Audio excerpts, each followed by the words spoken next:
Can you hear that all right? It's not the loudest speaker, but you know. Yeah, it's cranked. It's maxed. That's what we got. But I just wanted to play a little bit and just... Real quick on the mic, if you don't mind me adjusting your beard. It's this here. Oh, the beard. Yeah, sorry. The beard is always an issue. Put that right there like so. All right, cool. I'm going to turn this down a little bit. I'm blowing you guys out a little bit. All right, cool. So, yeah, basically that's what we're going to be talking about, playing the blues. You know, there's so many different styles of blues and different blues forms and different progressions and different grooves. So I brought a few tracks. I've got tabbed out and notated a few solos that we can get into and discuss. But yeah, basically I just want to hopefully kind of set you guys up with some stuff you can use in your playing, no matter what type of music you're doing. The blues kind of, you know, it's kind of in everything, right? It's in everywhere. So I thought we could start out by maybe just going around the room and everybody introduce themselves, just so I know who you guys are, your name, where you're from, and maybe some influences or what you're, you know, what kind of music you're into. So maybe we could just go around, everybody just kind of stand up and do a quick introduction. I can start. My name is Jack Ruch. I am from Western Maryland originally. I've lived in Nashville for about 11 years.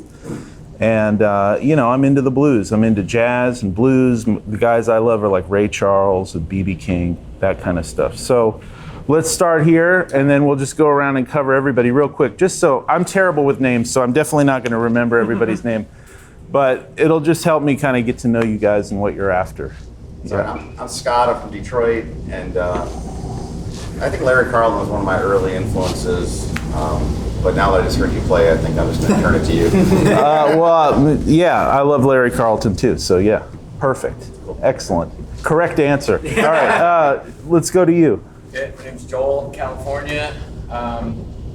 First started playing guitar to punk rock records and stuff like that, and then eventually back listening to blues and bluegrass and just kind of everything. Awesome. All right, cool. Awesome. Great. Thanks, Joel. Okay. Here, yeah, we'll. I don't know how we're gonna do this. Let's go to you. Melanie. Melanie. State New York. Okay. I'm kind of new to this. I've only been playing a couple of years. All right. I love blues and rock and roll and the Grateful Dead and pretty much awesome bluegrass. Perfect. Cool. happy to be here. That's great. Melanie. Okay. Scott, Joel, Melanie. I'll try. Good, that's all. Yeah. All right, let's go to you, man. I'm Jake. I'm from Green, Texas, and I like country, bluegrass, rock and roll. All right. Grew up on like Led Zeppelin, Seagrave Vaughn, stuff like that. Awesome. Cool, man. All right, great. Let's go back to you with the acoustic. I'm Gabe from Utah. All right. And I just kind of like whatever I haven't learned yet. I like it. All right, cool. Well, hopefully we'll cover some of that. I got some of that stuff, I think. Let's go to you. I'm Kyle from California as well. Okay. Big into folk and Americana. Grew up listening to the Beatles, Paul Simon, Neil Young, Elvis Presley, Nash. Awesome. That kind of music. Okay. Great. Cool, man. I'm Peter. I'm from Los Angeles. Right now, into kind of getting into Americana. Okay. And Cool. Neil Young, Tom Petty, stuff like that. Yeah. Awesome. Cool. All right. Let's go to you, man. I'm Elliot. I'm from Anchorage, Alaska, and Nice. I've been mostly geeking out on like John Scofield, Mark Lettieri, Corey Wong, funk kind of Okay. stuff. Prince. Cool, man. Awesome, dude. Awesome. All right. Let's go to you with the PRS there. Christopher Colombo, that's not a joke, my parents did that to me. We're in the Pacific Northwest right now. Okay. And I grew up listening to a lot of classic rock and lately been trying to trace the roots of that. So like how did Angus Young come from Chuck Berry, come from Sister Rosetta Tharpe? Absolutely. Awesome. Cool. Great. All right. Let's go to you. Yeah, I'm Steven Siegel from Boulder, Colorado. Nice. Yeah, grew up on all the classic rock stuff and now getting way into the blues. Cool. Awesome. Great. Let's go to you there with the Telecaster. I'm Tony Ware. I'm from Austin, Texas. And my gateway drug are all the people that played with Dylan on the Bluefield and Oh yeah, dude. and Charlie Sexton and Awesome. Mark Alford. That Cool. Awesome. All right. You with the Breed Love acoustic. I'm just going to call you by your guitars eventually. Yeah. Joe Kolodenko from Brooklyn, New York. All right. My family was really into classical music, so I grew up a lot on that. Cool. And I listened to a lot of, trying to get into fusion and jazz because my friend took me to Aristocrats concert right before COVID. And Yeah. Guthrie Govan blew my mind. So that's sort of, so right now listening to Joe Pass, listening to a lot of those classic, Absolutely. legends. Yeah. I'm with you. All right. It's good. From Virginia. All right. I grew up listening. My father was classical, so he took me to see Jose Feliciano when I was a kid, and it blew my mind. All right. And to capture that essence of what he did by himself was amazing. But I like Robin Ford now a lot. I've followed him for a long time. He's one of my favorites. Larry Carlton, that kind of thing. Awesome. Love all that stuff. Cool. Me too. All right. Sir with the green PRS. Yeah, my name is Darren from the Bahamas. Awesome. Growing up in the reggae and the calypso in the Caribbean. Oh, cool, man. Being a disc jockey, Yeah. hearing all the R&B and the soul. Yeah. Really got me, you know. Cool, man. Awesome. All right. Let's see. Who else? Okay. Let's go back to you there. Same too. I'm out of North Texas. Okay. I grew up listening to rock and roll and country. Okay. Once I grew up playing a little bit, and I want to grow a little bit more in music. All right. Awesome. All right. Well, we're going to do that today with the Doobie Brothers shirt. My name's Hal Smith. I'm from North Carolina. All right. I grew up playing classic rock before it was classic. It was just rock. It was just rock. Yeah. All right. Is that an original shirt? And lately I've gotten really interested in R&B and blues. Cool. And Awesome. influences with, all the Kings, particularly Freddie King All right. and Gary Moore. Cool. Awesome. All right. All right. Cool. Let's see who else we got. You there with the acoustic telly? Yeah. Awesome. My name's Todd. I grew up between Chicago and New York. I like all kinds of music. My fiance's getting into bluegrass more. My favorite popular band is Steely Dan. Awesome. But the blues I like a lot of the Delta blues, like Mississippi John Hurt. Okay. And, Cool. Buddy Guy, maybe Benny Smith. Yeah. Awesome. All right. Who else we got? All right, you go. I'm Jamie in Colorado. I love all kinds of finger-picked guitar. Okay. Elizabeth Cox. Cool. Blake Mills. Awesome. Okay, cool. And we got 2 more, I think. Yeah. I'm Pete off from New Orleans, and I started playing guitar because my dad showed me Steve Ray. So. Awesome. All right, cool. Perfect. And let's. Toronto, from Toronto, and the year like the week I started playing guitar, my dad gave me 3 records. He gave me Vaughan Brothers, Family Style, Robin Ford and the Blue Line, Mystic Mile, and the Ingve Malmsteen collection. That was for the rest of my life. All right. All right. Okay, so cool. We covered everybody. Everybody's, good, broad array of influences and music you're into. But the stuff we're gonna, basically what I want to talk about today is like, simple stuff to think about when you're playing with other musicians and when you're trying to come up with ideas and develop ideas and improvise, and really just getting a good sound out of the instrument, which is like, when I was learning guitar and when I was coming up, I was listening to guys like B.B. King and Freddie King and a lot of singers, guys like Donny Hathaway, Ray Charles, and it was like so much about just getting a good sound, getting a good sound and then finding the right places to kind of play things and phrasing and just placing the right stuff. And then from there, it's like there's so much you can do to develop that as you get into more complex music. And there's so many different like stylistic lanes you can go down, whether you're playing like a singer-songwriter type thing or whether you're playing a country or bluegrass type thing or a straight blues thing or a rock thing. There's these different little stylistic paths you can go down, but at the end of the day, getting a good sound out of your instrument, being able to play in tune, being able to get something to sound full and warm and fat, getting chords to ring out, it's kind of remains true for whatever kind of music you're playing. And it's something that definitely takes a lot of work, and continues to, it's like a never-ending thing, you got to keep up with it. But I wanted to, I feel like we can use the blues as sort of a context for talking about all this stuff because it's deceptively, it's simple, but it's not simple at the same time. Like the blues it's kind of a deception that it's simple and that it's easy. But the truth is when you get into the harmony and you get into all the possibilities of what you can do with the blues, especially when you listen to guys like Robin Ford or Larry Carlton or players like that, it can go really far. There's a lot you can do with it.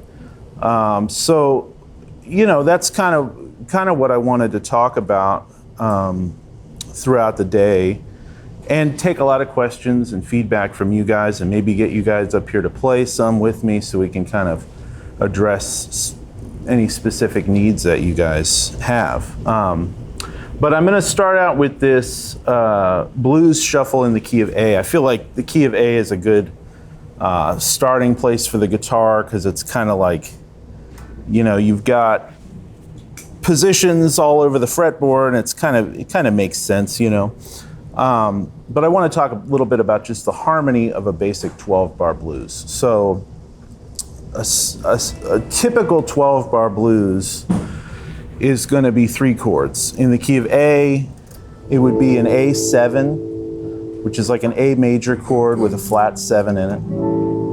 And then you'd have what's referred to often as the 4 chord, which is D7. And the reason it's called the 4 chord is because in the key of A, if you go up an A major scale, 1, 2, 3, 4 notes, you get a D, right? So that's why it's called the 4 chord.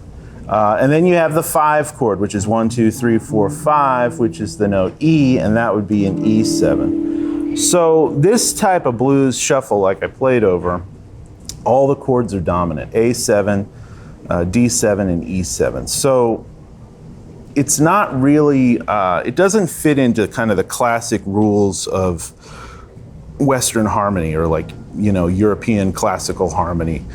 And that's what's cool about it, and that's what's cool about so much American music that kind of stemmed out of the blues and developed into jazz, bluegrass, country music, rock and roll music, is that it uses the basic kind of Western 12-note harmony, but it breaks so many of the rules. And where those rules get broken and where those lines get blurred, that's where all the cool possibilities come from. So in a typical, what's called diatonic harmony, like typical Western harmony, right? You'd have, in the key of A major, you'd have this A major scale, right? And the chords for that scale, for A, would be an A major 7. This very pretty sounding chord with that major 7th in it. And then D major 7, and then an E dominant 7. That would all live within this A major scale. But right away we're breaking those rules, because we've got A7 with this G note in it, and we've got D7 with the C note in it. So one of the things that I think with when people play over changes like this and play tunes like this is they kind of get stuck in scales and thinking about playing over the chord progression with a particular scale, a minor pentatonic scale or a major pentatonic scale or the blues scale, which I don't even know what that is, but people talk about it. I tend to think of these as individual chords, and I always try to address each chord individually. And in order to do that, you have to know the notes that are found within the chords. So if we look at this basic chord progression, it may seem kind of complex or, a lot to take in if it's new to you. But the simplest way to approach something like that is to look at your song, whatever song you're playing, in this case a blues in A, look at the 3 chords that are in that tune, and then look at the notes that are in those chords. So with A7, you've got the root A, you've got the major 3rd, C sharp, the 5th, E, and the flat 7 G. Those are the intervals that make up that chord, right? So if I play that,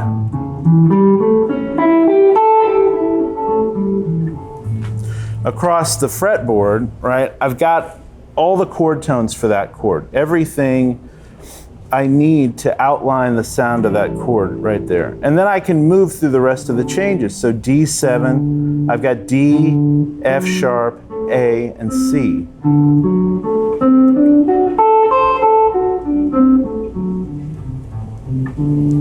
And then for E7, I've got E, G sharp, B, and D. So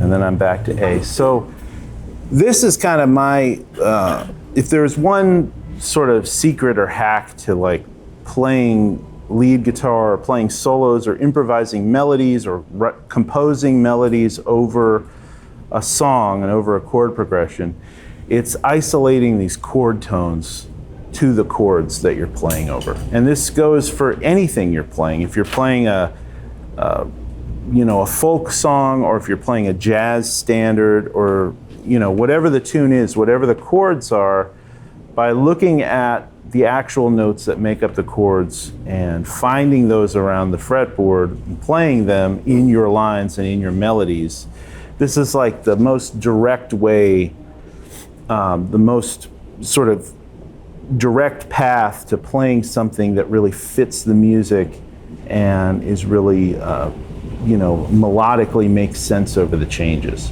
So I'm going to play a little bit of this track, and I'm just going to stick in this one position, and I'm going to try my best to just kind of stick really to chord tones, really to the notes in these arpeggio shapes. This is, when you play all the chord tones like that in order, that's called an arpeggio, right?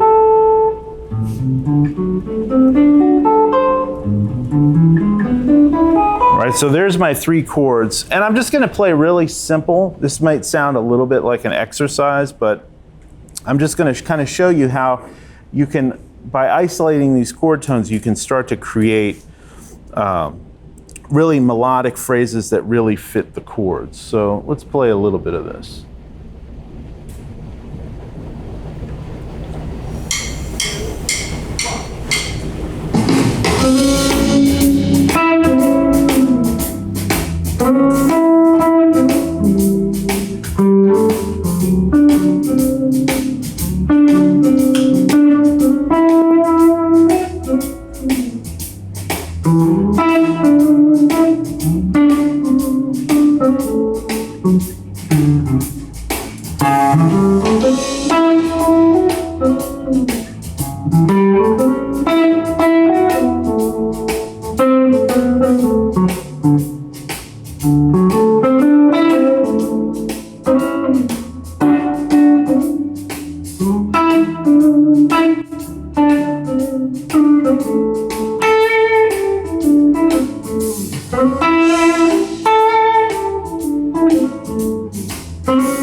Whoops. Come on. Stop. Sorry, I'm still way too loud. All right, so that's what I'm talking about, right? Just playing the notes that make up the chords. And even if I play without the track, even if I just play stuff coming from those, derived from those chord tones, it's like, you know, you can start to hear the sound, the harmony develop within the lines, right?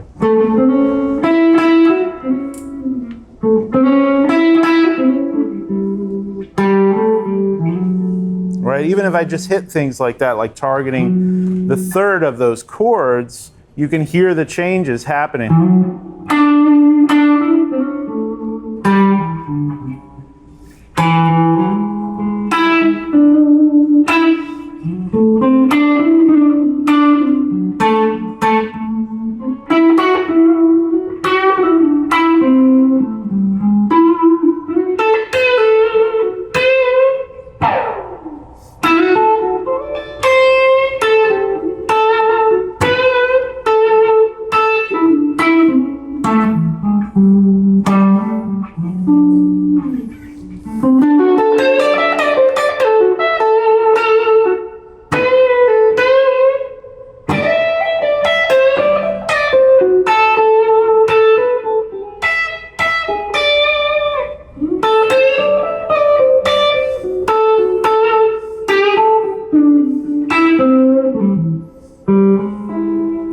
Right, so you can hear the blues changes happening within the lines, and that's all comes from targeting the chord tones, the notes that make up those chords. So this is like something that I teach a lot, something I kind of preach a lot and talk about, because I found it to be such a useful thing to practice. A lot of times people are looking like for things to practice. What do I practice? What do I work on?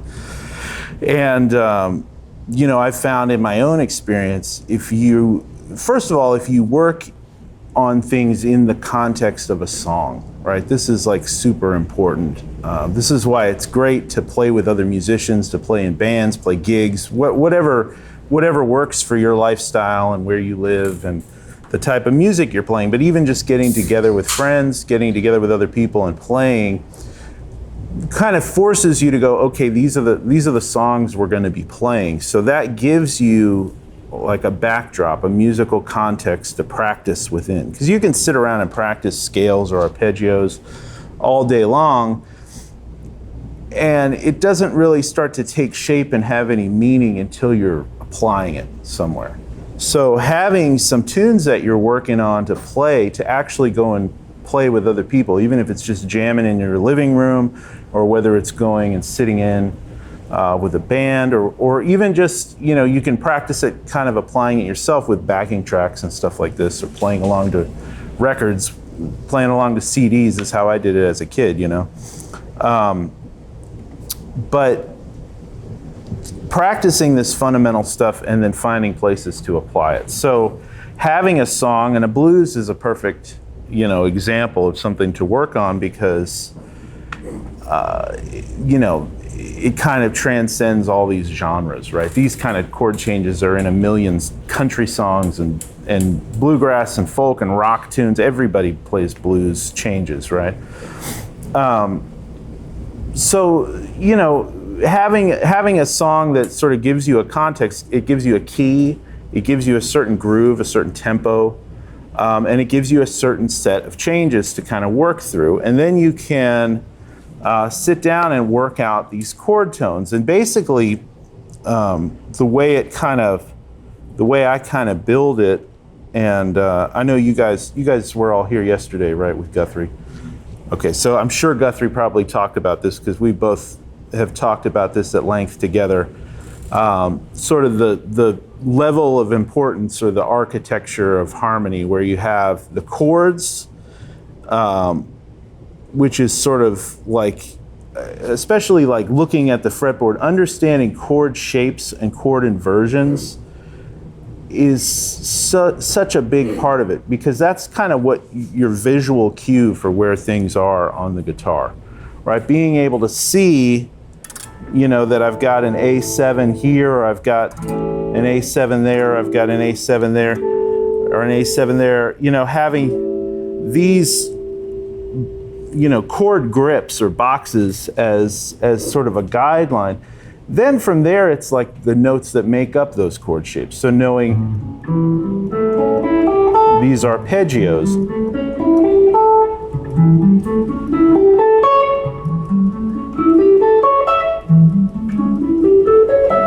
that's sort of the second level, because that's isolating the specific notes that make up those chords, so that you can not only see the chord shapes, but see where all the intervals are for those chords. So where are the thirds? Where's the major third to an A major chord? You want to know where that is everywhere on the fretboard, so you can isolate that if that's something you're hearing melodically that you want to target.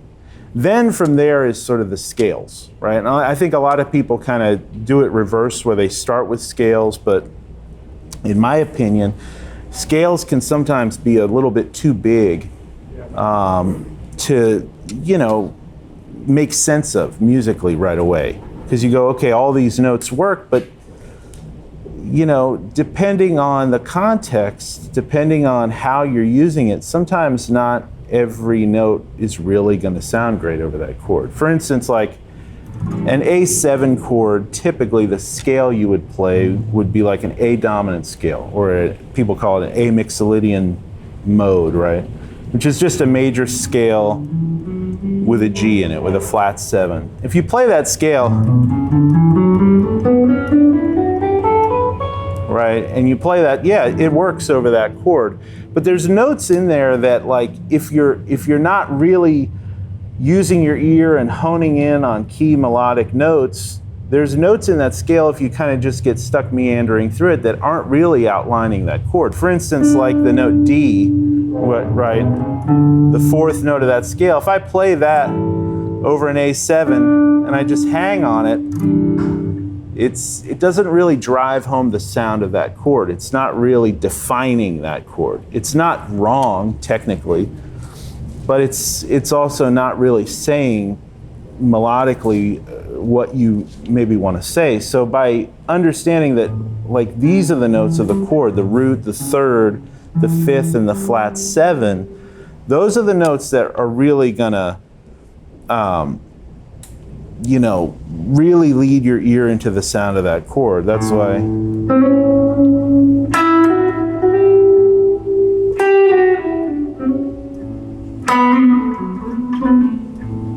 Right, if I play like melodic things out of that scale, but I really lean into those notes, it's going to start to make sense,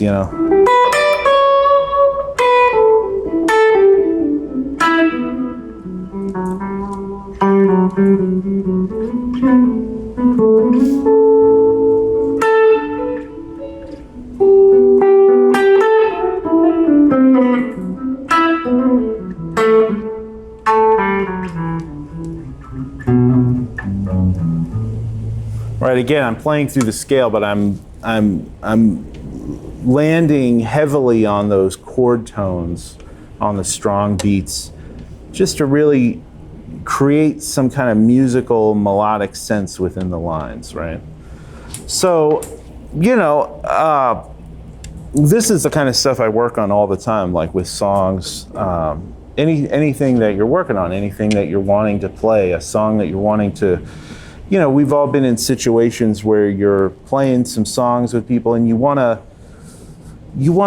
play something, you want to come up with a part or improvise a line or play a melody or just,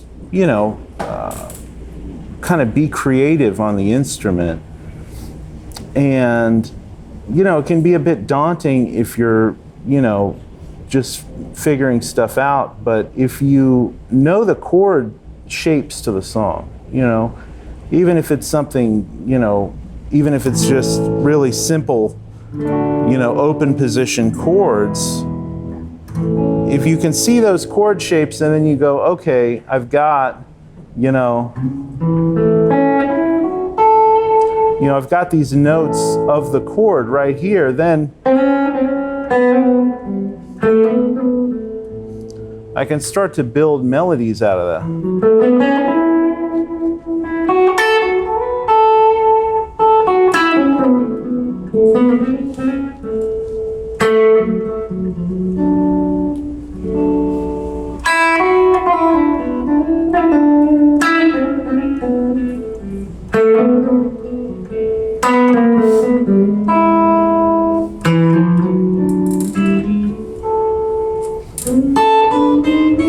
And then as you learn more chord inversions and shapes up the fretboard, you can start to apply that all over the fretboard. But that's, we can get more into it a little more deeply, but, that's kind of the overall gist of kind of, the thing that I preach so much with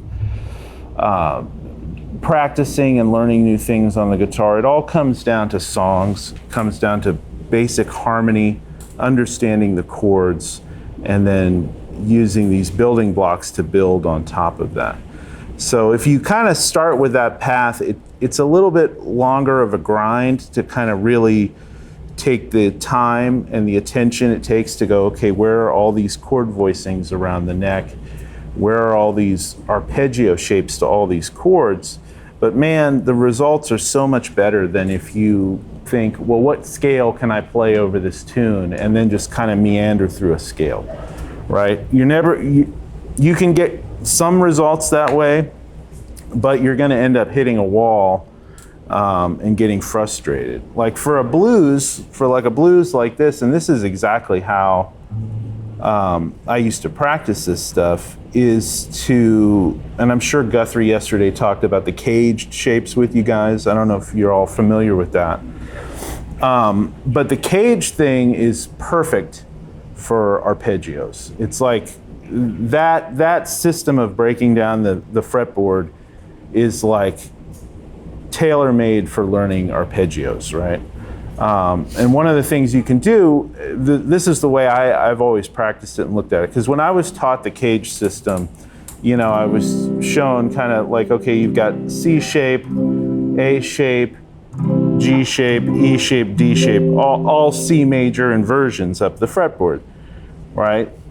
And I thought, okay, that's cool, but then I go, okay, well, some of these chords are kind of clumsy. I'm not necessarily going to play that chord. I can play little pieces of it, but that chord is kind of strange. And then you go, well, what am I going to do with that? And then when once I started applying it to chord progressions, that's where it starts to click into place. When you take, even if you just take A, D, and E, but you apply these cage shapes, then you've got an A chord right there, to a D chord right there, to an E chord right there. And then that starts to make sense. And then when you apply the arpeggios to that, that's where it really starts to become something super useful. When you go, okay, I'm playing a blues, so I've got A7, and then I've got D7, and then I've got E7.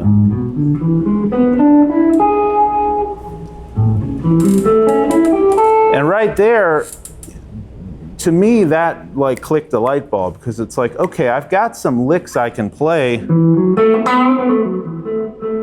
you know, blues type licks I can play in that position. But now that I've got that blueprint for all those chord tones, I can start to make these changes.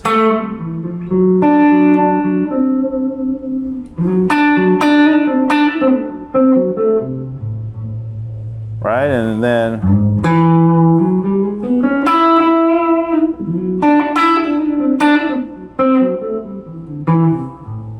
right now I'm like outlining the changes just by using these basic arpeggio shapes, and you kind of combine it with you know, licks and things that you know.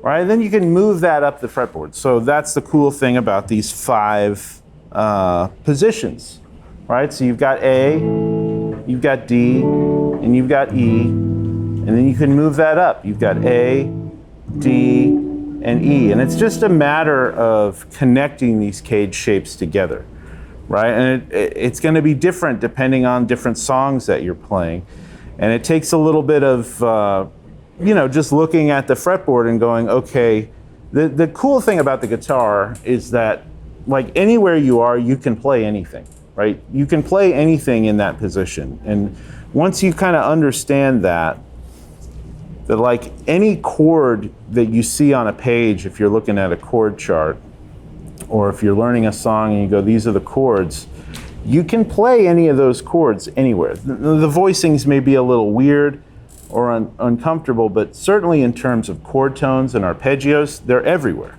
right? So if I'm playing, you know, these chords, I don't have to move my hand up and down the fretboard to make these changes, right? I can play them right here, and then I can move that up, right, to A, D, and E, and I can play.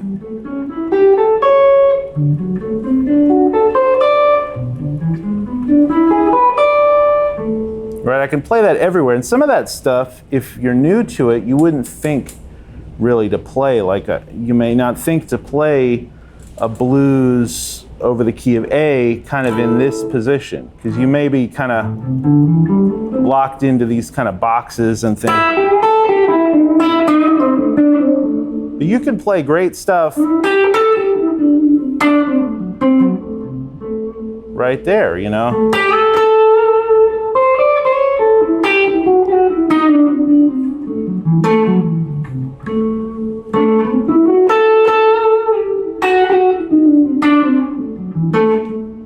Right, and then I can make the changes.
Right, so like most of that stuff that I'm playing right there is based out of these shapes right here, right? And so that's not the kind of stuff you're going to get into if you kind of linger in these scale, minor pentatonic kind of scale boxes and stuff that everybody plays.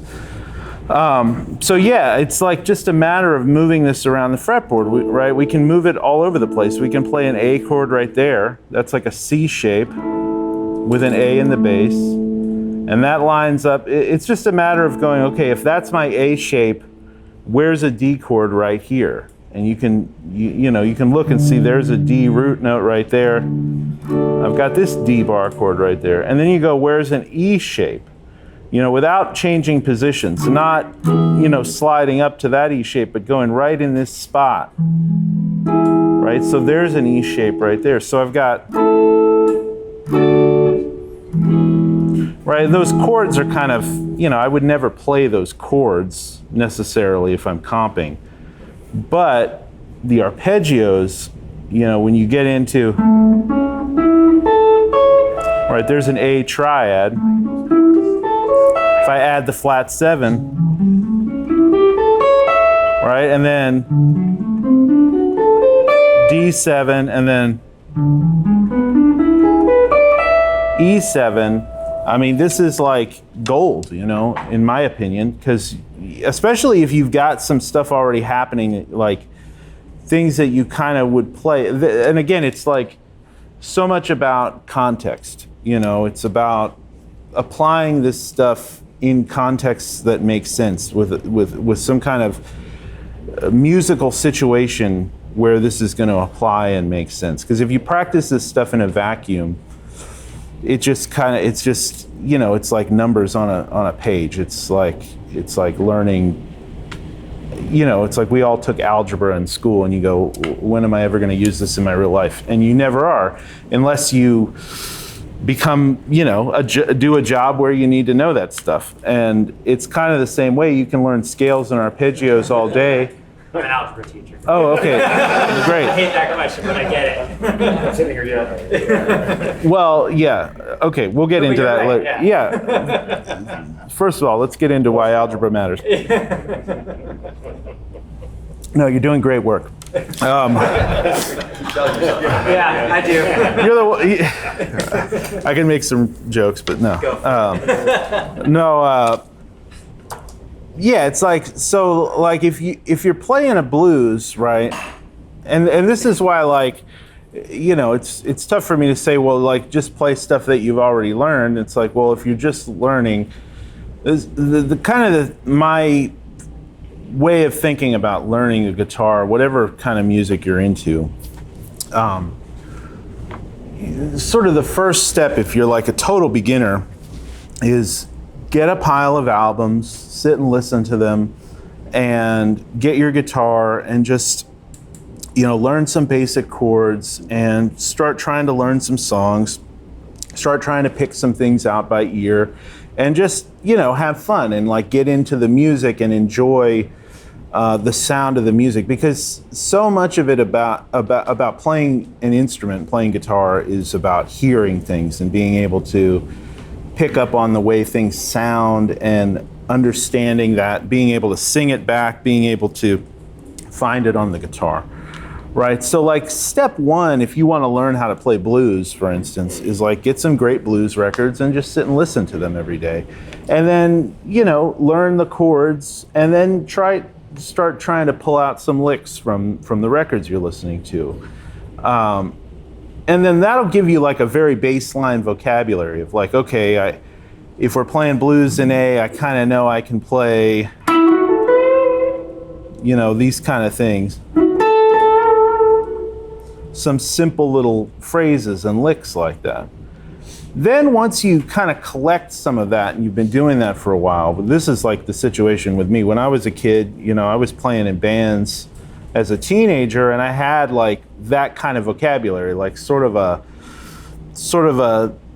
hodgepodge of different stuff around the fretboard, things that I'd picked up off of records that I knew worked in certain situations. Like if I'm in this key and I'm playing over this groove, I know I can play this thing.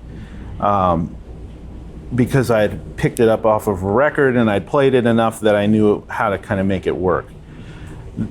then from there, really the big eye-opening step was then breaking down things on the fretboard and going, okay, these little licks that I have, these little phrases, are part of a larger thing, right? They're part of a whole map of the fretboard, and it can all be moved around, and it can be connected together, and it can be elaborated on. So something like,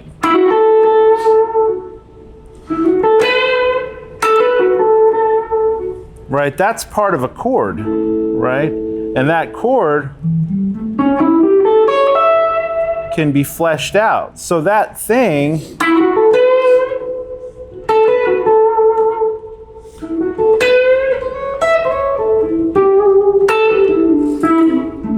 right, can be elaborated on and be expanded in that position. And then that can be connected with, other positions.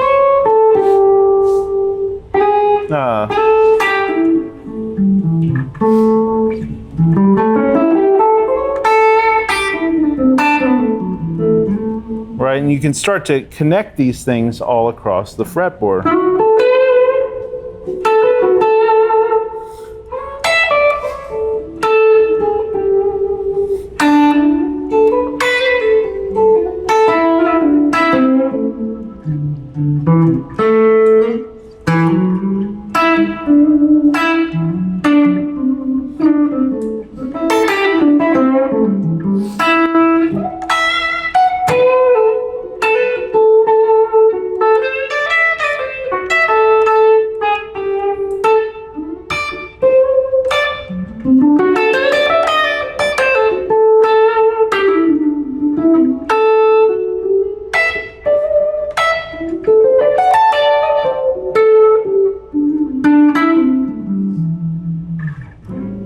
Right, so, that's kind of, if I had to sort of distill like my approach to playing the blues down to, one fundamental thing to work on, it's learning your chord shapes and learning your chord tones, learning your arpeggio shapes, right? So from there, it's kind of like, that gives you kind of, if you have a basic understanding of the style of music that you're trying to play, and then you have this basic understanding of the instrument, that's really what all this stuff is. Just learning chord shapes and learning arpeggio shapes around the fretboard. It's not really music, it's just learning how the guitar works, right? It's learning how this thing is laid out and where everything is for what you're trying to play. The musical side of it comes from, listening to music and creating a sound in your head, a sense of melody and phrasing that you want to, impart in the music. But having these chord shapes and arpeggio shapes under your fingers just gives you the tools you need to find all that stuff all over the fretboard. Does that make sense to all you guys? Yeah, absolutely. Okay. Do we have any questions about this? Yeah. I'm pretty curious about, and maybe you'll get to it, but that next step of using those things and connecting them over the larger picture. So sure, maybe I'll understand where these notes are in this arpeggio, and where the ones are in the next chord, but how do I put those together so I'm not just, like using the language analogy, I'm not just saying words over my solo, I'm actually saying something and telling a story? Yeah, cool. So, okay, this is a good segue into another thing I wanted to talk about, which is phrasing and structure, right? So like, this kind of fundamental stuff, again, it's just like learning, it's just like learning how to use a tool, right? Or you learn how to use a tool and what it can do, but it doesn't mean you necessarily are going to do something great with it yet. You have to kind of have a vision, and you have to have a sort of a big picture of like, what do I want to do here? So if we're playing a solo in a blues tune like this, say we're playing with some friends or we're sitting in with a band or something, and it's like, okay, they turn to you and it's your turn to solo, what are you going to do? You know, just knowing arpeggio shapes and scales and a handful of licks isn't going to get you the results you want necessarily. You've got to have some structure to it. And with blues, one of the great things about playing the blues and practicing to the blues is the structure is sort of obvious. And, you know, because of the layout of the 12-bar blues, one of the reasons that, like, it's sort of stood the test of time and it's in so many different, I mean, 12-bar blues progressions, it's like half of Hank Williams songs are 12-bar blues progressions. And, you know, every band, the Stones and the Beatles, everybody did 12-bar blues type songs. So it's one of those things that the form, the chord changes sort of implies a certain structure. And there's a couple of different ways you can break it down.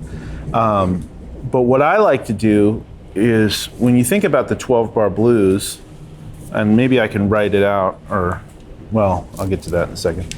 You've got, so I'll just play through it. If we're playing in A, right, we've got 4 bars up front of A, right? So A7 for the first 4 bars. Then we go to the 4 chord, our D chord, for 2 bars. We're back to our A7 for 2 bars. And then we go up to the 5 chord for a bar, 4 chord for a bar, and then we have what's called the turnaround, right? Where you can, you know, any of these kind of typical things. Right, so that's the structure. So the way I think about it is the first 4 bars, you can develop an idea over the first 2 bars, and then you can repeat that idea. So we're in the key of A, we can play a line, and we can break it up in different ways, but it's sort of almost like a call and response. You play a line, and then you respond to that. And then you can repeat that again, because you've got that 4 bars. Then you come to the chord change, right, the D7. And that's where you want to take a turn and you want to address that chord and play something specific to that section of the progression.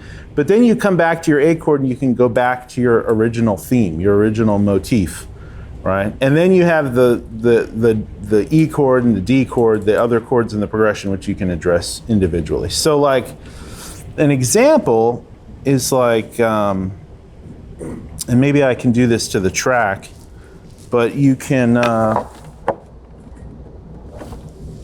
try to, I'll play it without the track to start, but you can play, you know, just take a simple idea, right? So I could do,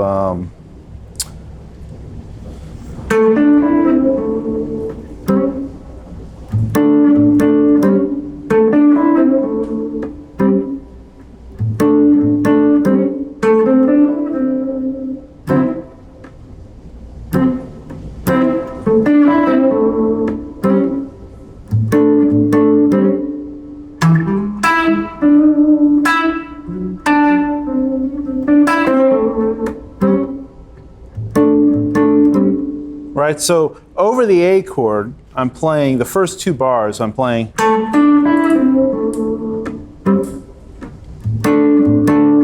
That's my sort of call and response, right? That's the first line, and that's the response. And then I can repeat that. Then I'm coming to the 4 chord.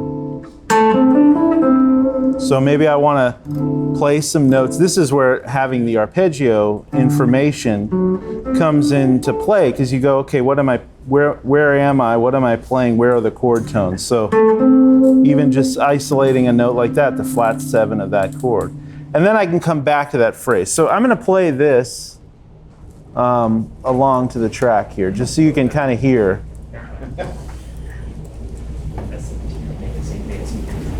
So this is going to be my motif over A, and then I'm going to repeat that motif over the next 2 bars. Then I'm going to change to the D chord. Then I'm going to go back to my motif. And then I'm going to go to the E chord, the D chord, and then I'll end with the motif again. So check this out.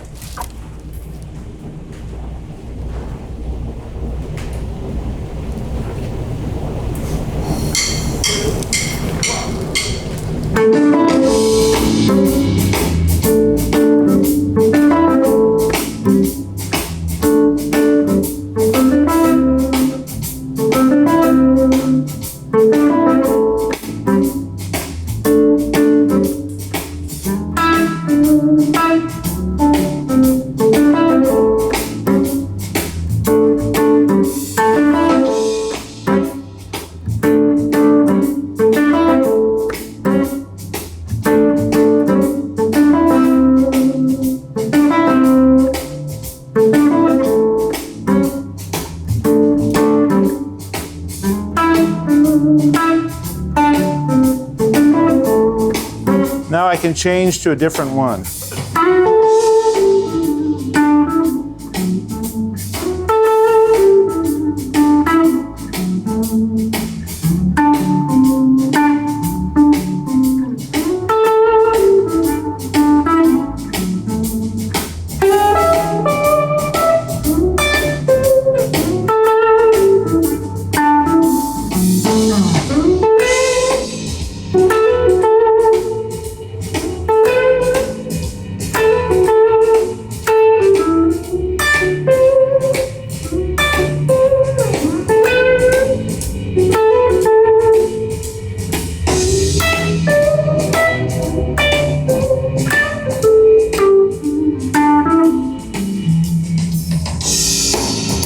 So I did a few different versions of that, but it's the same structuring pattern, right? It's the same phrasing pattern. It's play a lick, respond to that lick, and that becomes your motif, right?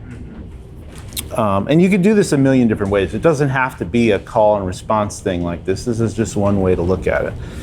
But you're playing a lick and then you're responding to the lick. So you have a little call and response thing, and that becomes the motif, you know? Whatever I played. So there's my motif, right? And then I just repeat that again. Now we're going to the D chord, and this is where you go, okay, that's what I'm playing. That's, again, it's like context. This is the tune I'm playing, this is the key I'm playing in, this is the groove I'm playing over. All this is going to inform like what kind of decisions I want to make. And that's the lick that I played. And so much of that, just playing that much, is just playing, intentionally, like making a decision and being deliberate about it, going, okay, what do I want to play? And if you're playing music in real time, you got to make those decisions quick. You got to go, okay, what am I going to say here? What do I have to say? And then say it. And so much of the, getting away from like the noodling and getting away from the meandering thing is just a matter of making clear decisions, and being intentional about it, being very deliberate and going, okay, this is what I'm going to play. And sometimes you may not like the decisions you make. You may go, and then you go, okay, I got to practice. I got to come up with some different stuff to play because this is, I didn't love that. But it's better to be direct and intentional with what you're doing. So you've made that decision. You've gone, okay, there's my motif, there's my theme, I've set it up. Now we're coming to a chord change. And this is where I want to address the chord change. I want the stuff that I'm playing in the lines to sound like the underlying chords. So that's where you look at where you are on the fretboard and you go, okay, and this is like what you can do when you're practicing, right? A lot of times, like if I'm practicing along to a backing track or something like that, I stop the track and I'll go, okay, let me figure out what I'm going to do here. So if I'm here around this A position here, around the 10th fret of the B string, I'm going, okay, where are my different options to get to that D7 sound, the sound of that 4 chord? I've got the chord right here, or I've got, the chord here. So it's like, okay, I can do,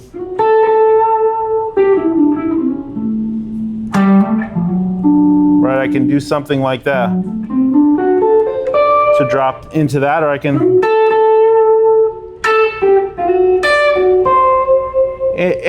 any way I want to get around it, but it's a matter of just kind of seeing that those arpeggio shapes and those chord shapes as a blueprint, and then using your ear, and then just trying stuff, seeing, the phrasing element when you're playing over changes like that. The phrasing generally as a rule, and I mean, these rules are meant to be broken all the time, but if you're starting out with this kind of way of practicing and thinking, a good rule to stick to is trying to land on a chord tone of the next chord on the downbeat, right? So if you're playing in A and you're playing A blues stuff and the D chord comes, and say you want to target the third of that chord, try to line it up where you're phrasing into the line so that you're landing on that note on the downbeat, right? So if I'm playing,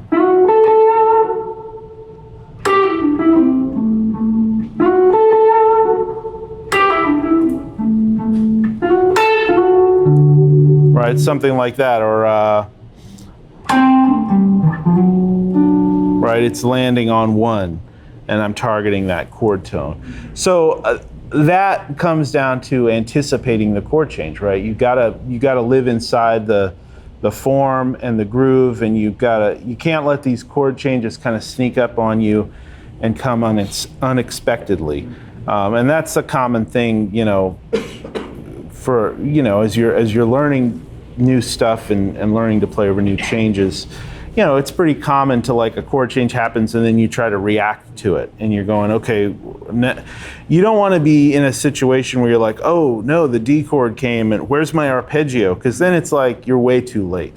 You want to be feeling that change coming and playing a line that leads into it. Basically, you want to lead the listener into the harmony, into the chord changes. You know, you want to be kind of, again, it comes down to, like, intent and being deliberate with your choices. But, you know, if you're soloing, it's kind of your role to, like, take people along on this little journey and tell them this story and lead them through what you're trying to say. Nobody wants to listen to somebody try to give a speech and try to write it as they're going and, like, not have any kind of through line with the story. You kind of got to have an idea of what you're talking about. So, yeah, you know, that's where this stuff is so useful. So, to your question about how to kind of structure this stuff and how to, like, make it make sense, that's kind of the key. And you can be as complicated as you want. I mean, I could play over this track again and play busier lines and play things that, you know, flesh out more of the harmony. Let's see, let's give that a try.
So that's just, you know, I was just kind of playing free there, but, you know, still kind of trying to keep that structure of, like, that's just going to give you a little bit more confidence when you're playing something, to know that it's like, okay, I can develop an idea, and then it's like, all I really have to do is try to say something, that's got some impact, that's, got some sense of melody or character to it. And then it's like, I just have to keep that consistent through the form,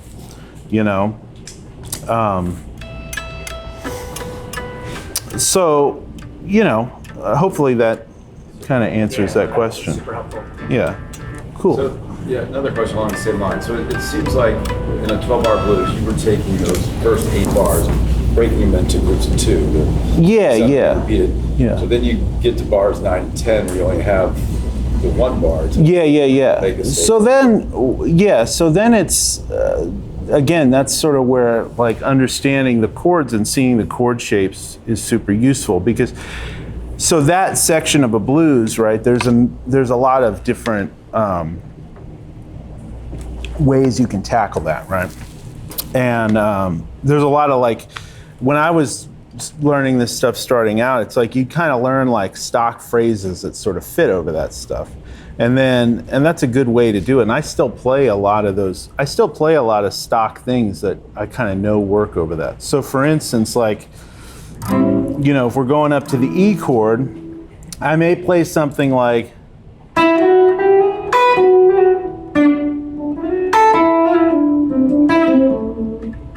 right? The same kind of thing, just moving it through those chords, right? And there I'm playing the root, and I'm walking up to the 3rd of the chord, right? Again, just really targeting chord tones. Root, 3rd, 5th, root, flat 7. Right, all notes of the chord. And then I can just move that same thing down over the D chord, and then go back to whatever my originally. 2-bar phrase, but just. Yeah, but you've got 2 chords in there to navigate. So, and you could do different things. I might do.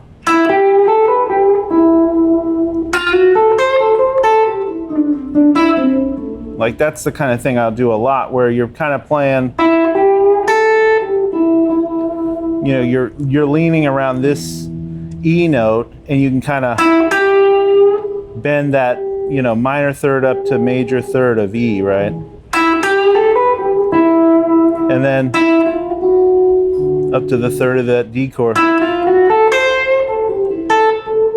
Or I could play, come down. Again, seeing the chord shapes, right? Right? That's all arpeggio stuff. Right? And then you can play right up that arpeggio. So you can connect the things together a lot of different ways, and that's the kind of stuff I would sit and practice. I would go, okay, well, what if I play,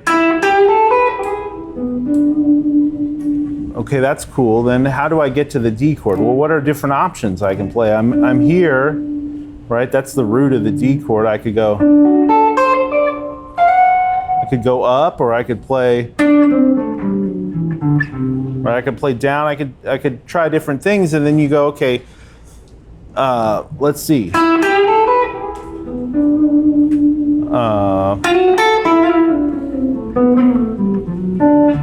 Something like that, and then you put on a track, or if you have a loop, or if you have even a metronome or something to kind of keep you accountable with time, and you go, okay, let me try to get that, let me try to phrase that. So if I play,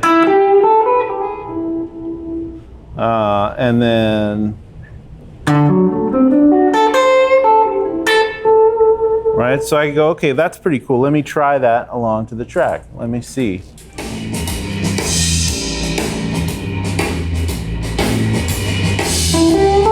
Okay. So here we're coming up to the part.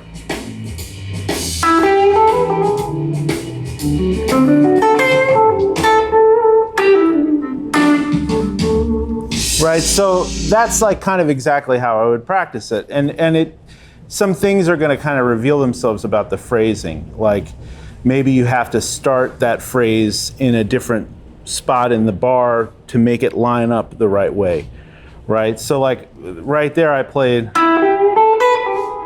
didn't play the, right? Because I kind of started it a little later than I should have to fit all that stuff in there. So then you go, okay, well, that still worked, but if I want to play, I've got to phrase that a little bit sooner.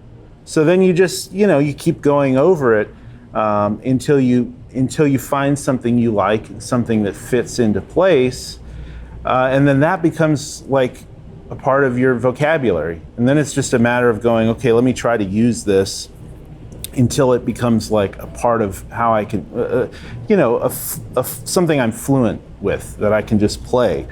And that kind of practice, if you put in the time and do that kind of practice and you develop lines like that, that stuff starts to kind of become your sound, and it starts to break apart once you start improvising and you collect enough of those things, So, but that's exactly, how I would look at it. And you can break those things down a ton of different ways. The cool thing about arpeggios is that you can kind of see those two chords, the E chord and the D chord, in position rather than like moving the same thing down a whole step like I did that, but I could also do,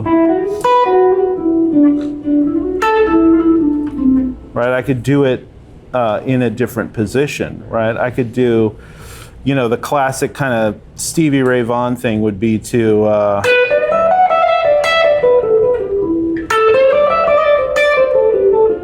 move the same kind of little pentatonic box thing down a whole step, but you could play, right?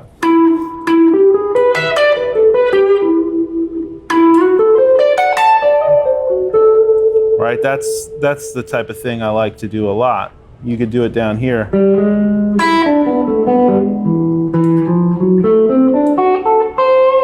Right, that's just playing this D shape. So, if I'm playing,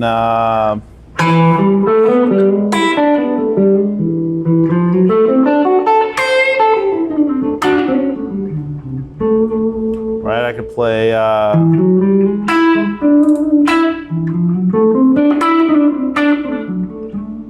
right, I could play,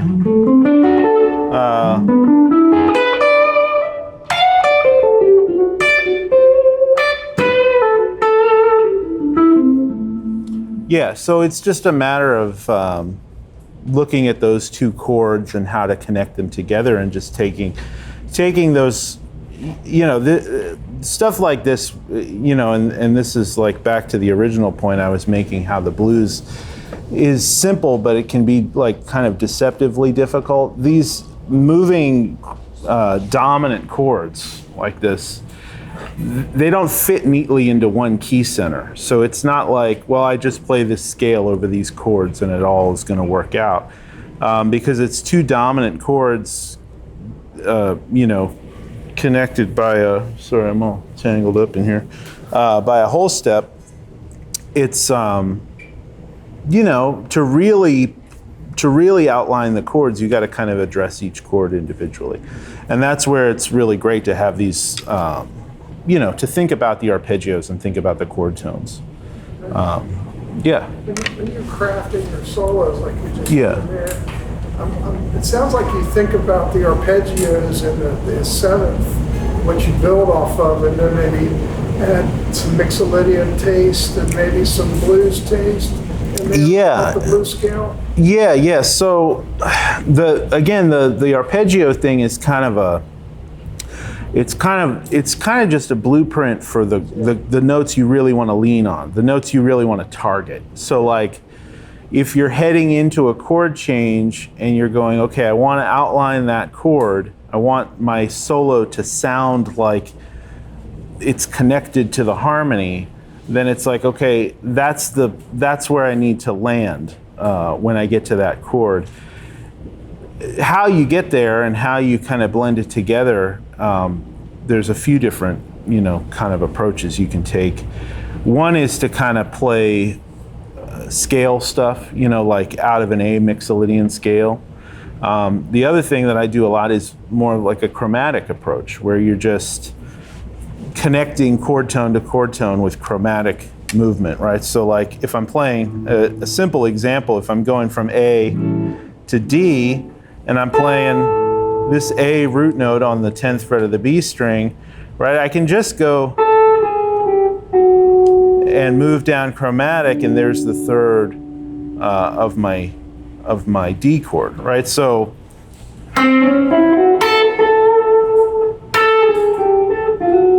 right, I could do things like that's chromatic, but then go back up to A and then hit that, little like movements like that just sound good, Is that little movement something you picked up from listening to that style of music, or you just were exploring and kind of stumbled upon it? Yeah, probably something I heard, Yeah, I mean, there's a lot of common things. The one thing I'll say about, like, if you really dive into the arpeggio thing, arpeggio is just a fancy word for the notes that are in the chords, right? That's all it is. If you dive into really practicing that stuff and learning it, things start to like pop up in your ear. You start to hear stuff where you're like, oh, those are these, because it's like the third of a chord, right, is like in so many melodies, and it's like so many people have used that kind of stuff to write melodies or to improvise solos. So when you start practicing specifically that stuff and isolating it and really targeting it around the fretboard, like a lot of things start to pop up in your ear. Like it's basically like ear training for chord tones. So a lot of the stuff that you may be kind of hearing it like it's a little fuzzy, but it's there in your ear. It hasn't really come into focus yet. When you start really practicing chord tones and learning them all over the fretboard, things start to kind of click into focus. It's like, oh, that's what I've been looking for, is that, that note. And then once you target that note, you go, oh yeah, that's like this thing that I've heard a million times. And so some of the phrases that you may like and have heard in music that you listen to start to become a little bit more clear. Kind of ripping off what you're saying in the last few questions. You mentioned intentionality a lot. And I'm trying to figure out really what that means. I think I'm understanding.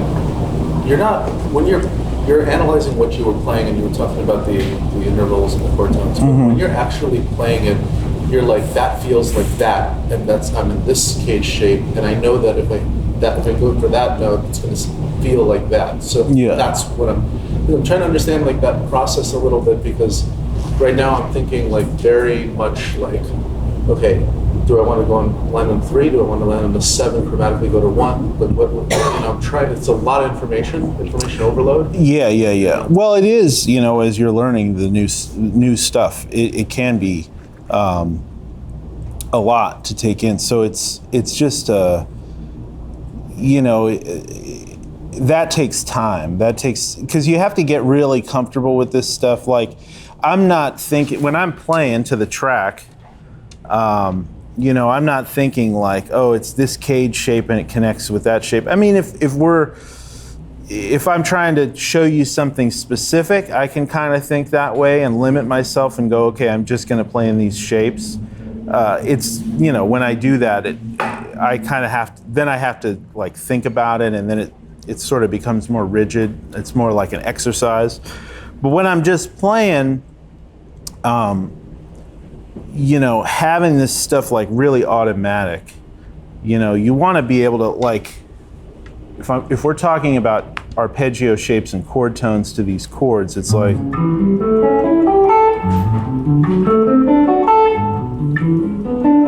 right, there's the 3 chords, and it's like, I don't have to think about that at all. It's like totally automatic. So you don't have to be able to like shred through it or anything, but you have to like really know it, where there's no second guessing, there's no There's no like, oh, is it this note? Is it this fret? It's just like automatic. Because then you don't have to think about any of that stuff. You don't have to think about, is it the third? Is it this cage shape? That gets completely out of the way. And you can start to try to find, I mean, when, you know, if things are really going well and I'm playing well and I'm in the moment, in the flow, kind of improvising, then I'm just sort of hearing lines and kind of like, you know, melodies, you know, in more of a bluesy thing like this, it may not be super melodic. It may be more just like a certain attitude or a certain feel or something, or an energy. I'm kind of like, it's hard to explain because it's a little abstract and you know, it's so much of an emotional feel thing, but you're kind of hearing it in your head right before you play it. It's very much like speaking. It's like, I'm not, you know, as we're talking right now, I'm just forming the ideas as almost as I'm saying them, right? And so it's kind of the same thing. It's like the idea is formed in your mind and then you're just playing it. But that's where the intent part and making decisions, it's just kind of like, it all happens within a, you know, split second of like, okay, this is what I'm going to say and this is what I'm going to play. And it just takes time and practice. You know, it takes time and practice of, that's why I like to sit down with tracks like this and just play. You know, I'll put something like this on and I'll just play to it. And even if everything I play doesn't sound great, it's like I'm practicing the concept and the practice of being intentional and playing and having something keeping me accountable. You know, the chords are going to change whether I make them or not. The rhythm is going to keep chugging along whether I'm there with it or not. Sorry. So, you know, and then hopefully I can kind of get, it's like, you know, it's like surfing or something. It's like, hopefully you can get on there and you can ride it without falling off. And then it's just a matter, then once you're riding it, it's like, okay, well, am I just barely hanging on, or am I like really doing everything that I want? You know, it's just a process. Yeah. And on the other side, if you're doing that, playing over a track at home, you play something, you're like, wow, that was really good. I really like what I just did. Yeah. Does that just get naturally internalized, or do you grab something to record it real quick? Yeah, I mean, if it is, yeah, I mean, if it is something really cool, I certainly will record it. I mean, a lot of times when I'm practicing at home, yeah, I will, absolutely. Let's. I want to know if you have, when I'm kind of stuck in the boxes. Yeah. For the most part, trying to learn how to more target the chord tone. Mm-hmm. But in that realm, before I get to the arpeggios and the chord tones, there was a thing in my head where I'm thinking of somewhere about knowing when to mix the major and the minor. Yeah. And I wanted to know if you had are there any rules of thumb, or, okay, 1 through 4, you might start out on this one, it changes to the 4 chords, you may go major, or you may go start minor, yes, major on the 5 to the 4. Absolutely. Yeah, I mean, you can look at that stuff the same way. You know, again, it's just a matter of like, when you're, one of the things that I kind of would give as advice for whatever you're working on is to kind of lay it out in a way that you can sort of look at it. So like if you're talking about pentatonic scales, major pentatonic and minor pentatonic, even just kind of writing it out on a page and looking at it and going, okay, what are the notes in these scales and what are the chords I'm using them over, can help it all make sense. So like, if I'm playing an A7 chord, right, and I play the A minor pentatonic scale, which is A, C, D, E, and G, right? Well, A and E and G are all in that A7 chord. Now, the A7 chord also has a C sharp, not a C. So that flat 3 of the minor pentatonic thing is going to clash a little bit. You know, if you're playing that chord and you play a strong C note over it, it's going to rub a little bit. It's not going to outline the sound of that chord. But there are a bunch of notes in that scale that do work over that chord. Now the A major pentatonic scale, which is A, B, C sharp, E, and F sharp, all those notes are going to work pretty well over that A7 chord. Some notes are going to out-define the chord better, like the root, the major third, and the fifth. But yeah, just kind of looking at it that way, like what are the notes in this scale that I'm talking about, and what chord am I using it over? Just as a rule of thumb, that'll kind of like clear things up. And then you can just apply that to all the chords. So you go, okay, D7, right? D7 is D, F sharp, A, and C. Those are the notes in the chord. So now if we look at the A minor pentatonic scale,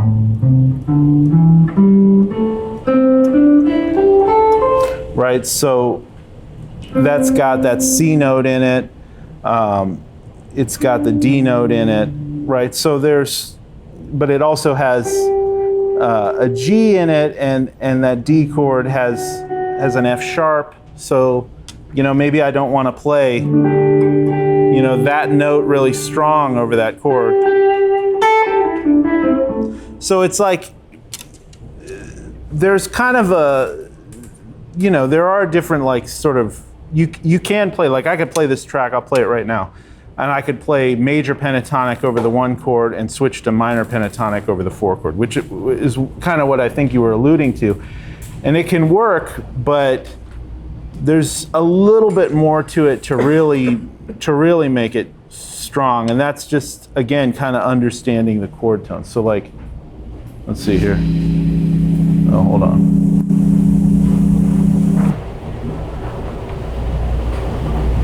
One second. So here's major pentatonic.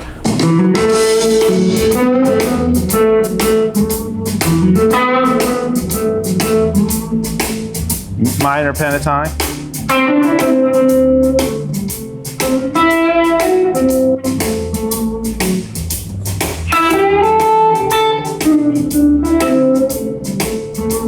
I'll play that again. So here's major pentatonic.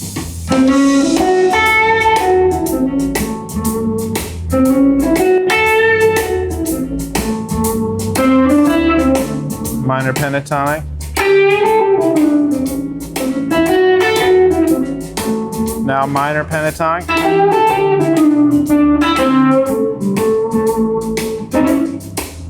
But now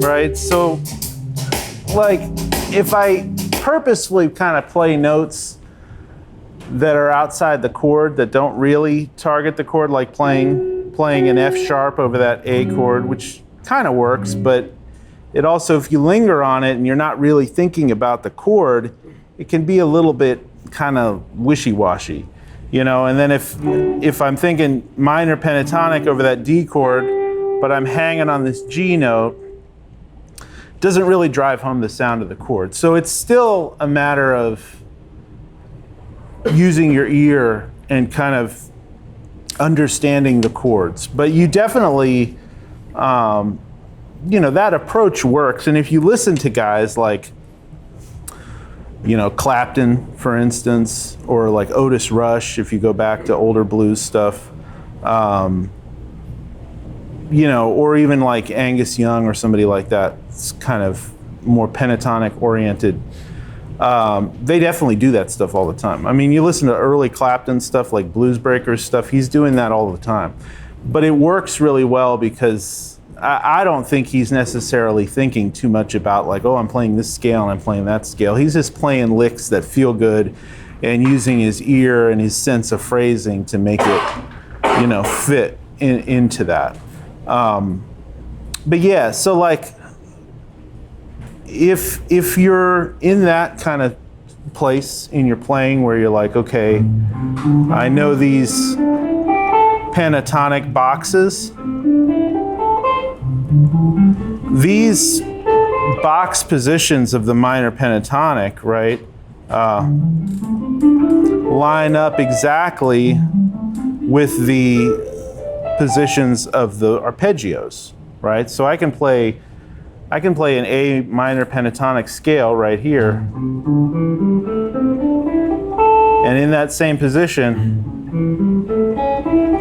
I've got an A7 arpeggio. Right? I can play an A major pentatonic and an A7 arpeggio, right? I can move that up to this, again, like see the chord, here's the arpeggio, here's the scales, minor pentatonic, major pentatonic. Right, I can move it up. There's an A chord, A7 arpeggio, minor pentatonic, major pentatonic. Right, so like really knowing that stuff well, here's an A chord, A7 arpeggio, minor pentatonic, major pentatonic.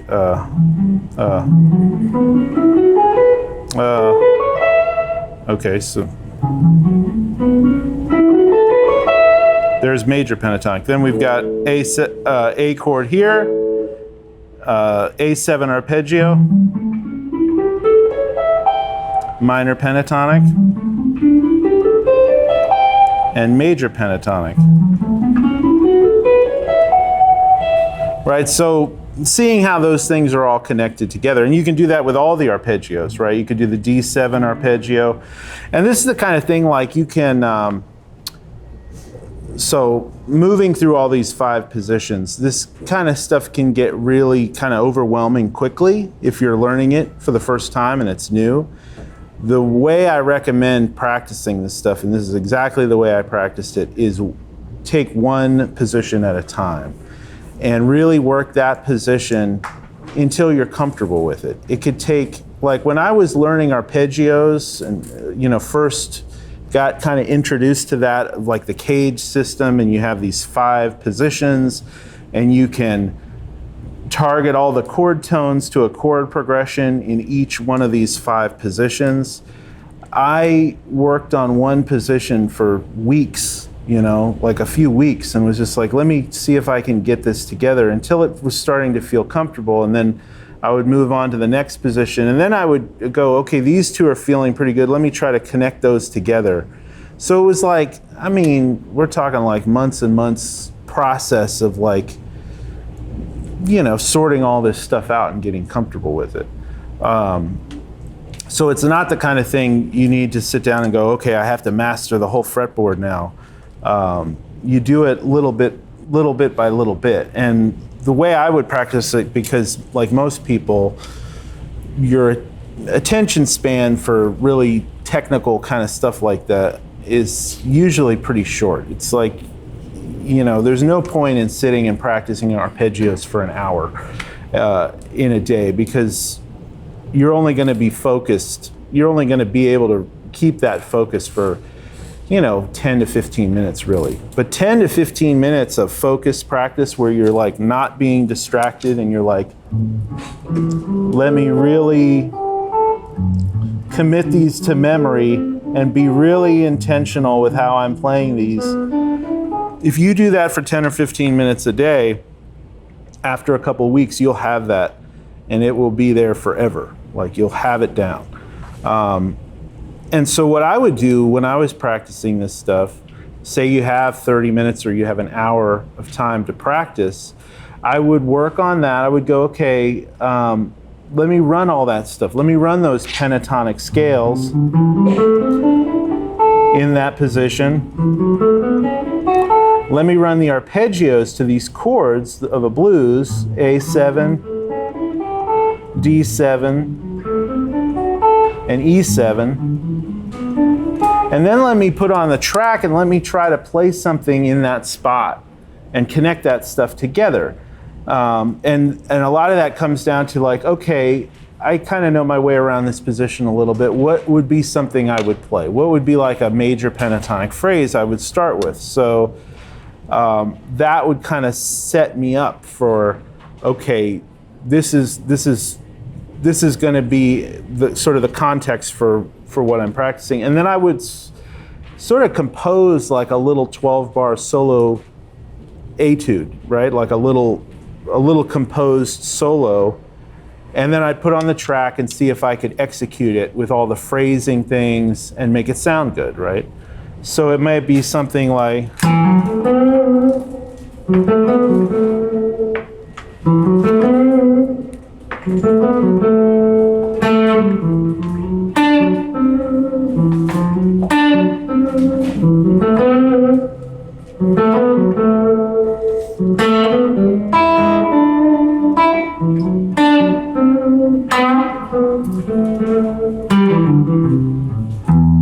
right? Kind of using that same structural thing we were talking about before.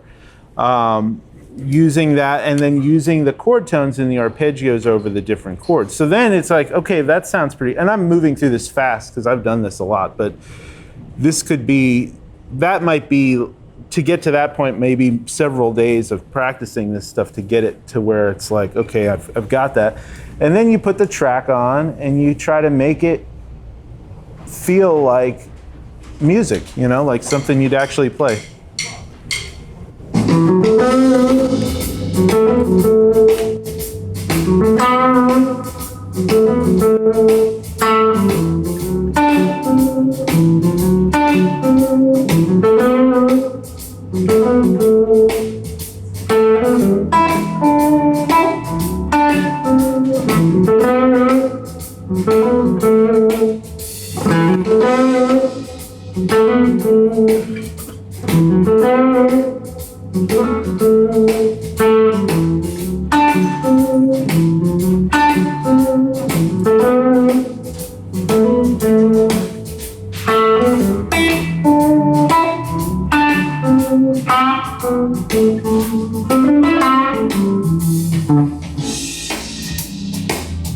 Right? So that's kind of the process, right? Of how I'd kind of practice that kind of thing. And then it's like, from there, you know, it's really just like your own creativity and what you want to play and what you want to say. And then as you like, another part to the whole thing is listening and learning things from other players, picking things up off of records and videos and stuff that you're watching. But all of that vocabulary, any new lick you learn can kind of fit into the same type of practice. You go, hey, I learned this cool new lick over a blues. Let me plug that into the same way of kind of composing solos. And then you do that enough and it starts to become like a language and a way for improvising. If you do that enough, you can start to kind of speed up the process and do it as you're playing. So that's like when I'm just putting this track on and just playing, that's kind of the same muscles that I'm using, but it's just sort of sped up, you know. But there's also nothing wrong with just playing those composed things and stringing them together in different ways, you know. So hopefully that answers it. Cool. Any other question? Oh, I guess it's noon, right? It's been awesome so far, though. Awesome. Cool, thanks. All right, y'all. How was lunch? Good. Awesome. Did you guys buy any gear? Not yet. Well, it's not too late yet. I mean, I might not leave here without buying some gear. They have I think a little trick that they do here where they will give you some money to come down here and demo guitars for their website, and then they give you these amazing guitars to play, and you go, okay, how am I going to make this work? Ends up costing you. I've been the victim once. Does your wife make sure you don't leave the house with like an empty guitar case? No, she's like, I don't like you going down with those Carter Vintage people making videos. Expensive videos. Pay you $200 and you spend 10 grand. Yeah. What's the brand? This is a Collings guitar. Yeah, this is a really cool guitar that I just got recently. You know, it's a 335 basically, but it's really nice. And I've never had a black guitar, so they're like, what color you want? I'm like, black. Make it black. It goes with everything.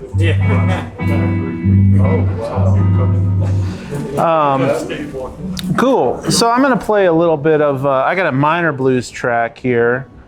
We can talk a little bit about some minor harmony. I also want to talk a little bit about just tone and touch and getting a good sound and like, you know, hopefully some things that are kind of personal to me that maybe will help you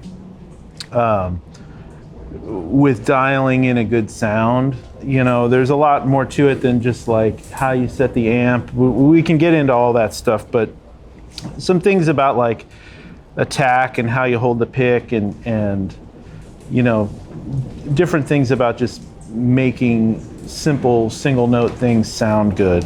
But I'm going to play a little bit of this minor blues and just to kind of play to just kind of get back into it, and then we can talk about some more harmony, some more, you know, chord tone stuff, all kind of elaborate on what we were talking about before. Let's see here.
ended kind of unexpectedly. Here we go. All right.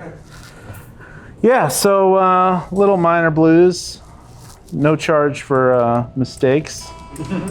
But, so yeah, let's talk a little bit about just getting a good tone, getting a good sound out of your single note stuff. So, you know, there's lots of ways to play the guitar and approach the guitar. I, for the most part, play with a pick, you know, and the way I've used a pick for most of my life is to use the rounded shoulder of the pick instead of the point. So I don't know who somebody showed me that a long time ago, and then I started noticing other guys were doing that too. But there's more surface area, you know, when you use the rounded shoulder of the pick, so you get a little bit more material hitting the string, which, you know, creates a little bit of a fatter sound. Like if I use the tip of the pick, you know, you get a lot of snap. But if you use the rounded shoulder, and I mean the shoulder, I mean like these, you know, sides. So not like dead on flat, but kind of like that. If you guys can see that, where I'm kind of like holding the pick like that against my thumb, and I'm just using that part. You get versus the point. It's subtle, but you get a little bit softer tone. And then, you know, there's a lot of talk on the internet about pick angle and downward pick angle and all that stuff. I kind of have my own personal way of holding the pick, which is and I didn't notice this until a few years ago, but I kind of hold the pick back like that. So actually, instead of the downward angle being like that, kind of cutting across the string like that, it's actually backwards. And, you know, I don't know how that ended up being that way. It's just the way it is. And then somebody showed me a video of George Benson playing like that, and I go, see, I was right all along. Of course, he plays a lot faster than I do. But, you know, it doesn't really matter. It's just things to be aware of and think of. And if you haven't looked at your own playing and kind of analyzed how you're doing things, maybe just noticing that. The main thing with like right hand, if you're holding a pick in particular, you don't want any kind of tightness or tension in your hand when you're playing. So if you're playing, you know, if you're practicing for an hour and at the end of it your hand is sore, something is off with the way you're holding the pick. And if you're playing something that's difficult, like difficult picking, like fast alternate picking, or some kind of funk rhythm thing, or something that's just kind of challenging, and you find any kind of tightness or soreness in any part of your arm or hand, you might want to just think about what you're actually doing, what the actual physical motion is. And maybe if you're using too much of your elbow or shoulder or something, maybe think about moving it to the wrist and just making it more comfortable for yourself. Because ideally you should be able to play guitar all day long and have it not hurt, you know. Because those kind of things can lead to other problems down the road. But yeah, just like relaxed. And then, you know, the thing that I do that a lot of pick players do is also incorporate the fingers in with the pick. And if you don't play with a pick, and sometimes, you know, I won't play with a pick at all, it's kind of the same thing. It's just that, you know, sort of the thumb becomes what the pick is doing, right? And the fingers, the other fingers are kind of left to do other things. But when you hold a pick, and they call this like hybrid picking or whatever, if you hold the pick, then you have these other fingers to do other things. And I mainly just use, you know, the pick and the middle finger. Sometimes the ring finger if it's like a chordal thing, you know. And I may also tuck the pick like that if I want just fingers. So this is kind of a little magic trick you can do, a little sleight of hand thing, but that's how I've always done it. People do it different ways. Some people cup it in the first finger, but basically you've got the pick in between your two fingers, and then you just want to cup it somewhere where it's out of the way, and then you've just got your fingers. And the way I do it, it kind of, it's there, and then I can still play with all my fingers. So if I want to do like a soft kind of comping thing with just fingers, I can do that, and then I can just get the pick back. And you just kind of do whatever feels natural for you without dropping the pick. You might drop a few. That's just how it goes. But then you can,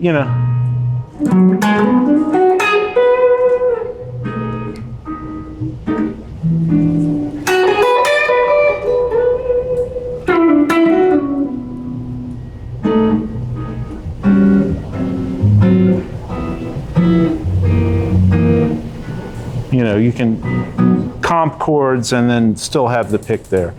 As far as like picking and dynamics, I always think of dynamics as kind of like, it's the same thing with amps and pedals and volume and the intensity of your picking. It's always nice to have some headroom, right? You don't want to be at the max of your headroom all the time. It's the same thing with dynamics. If you're playing with a band,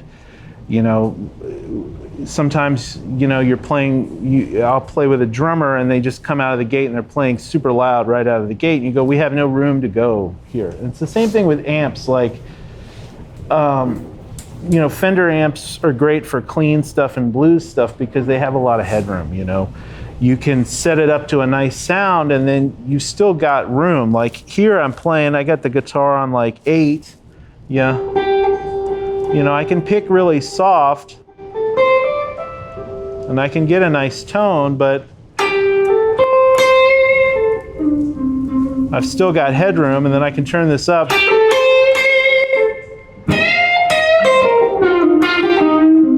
And then if I want to, I can step on like a boost pedal. And I've got way more headroom to go, right? So, it goes into the gear, it goes into like general dynamics of playing in a group, but it also goes into your picking, like how hard you're picking the notes. Because if you're just all out hammering the guitar all the time, you don't have a lot of room to develop dynamically. Also, strings, they're kind of like a drum. It's kind of like the same thing with a drum, right? You can only hit it so hard before it just chokes out. A string has sort of a maximum amount of vibration it can do, and if it starts vibrating too much, it almost like naturally compresses. It can't handle it. So, you can hit a string very soft, and then you can start to dig into it, but at a certain point, it doesn't get louder. It just sort of gets choked off, and it doesn't sustain, it doesn't ring the same way. So kind of finding that balance between how softly you can play and how loud the rig that you're playing can kind of handle it. But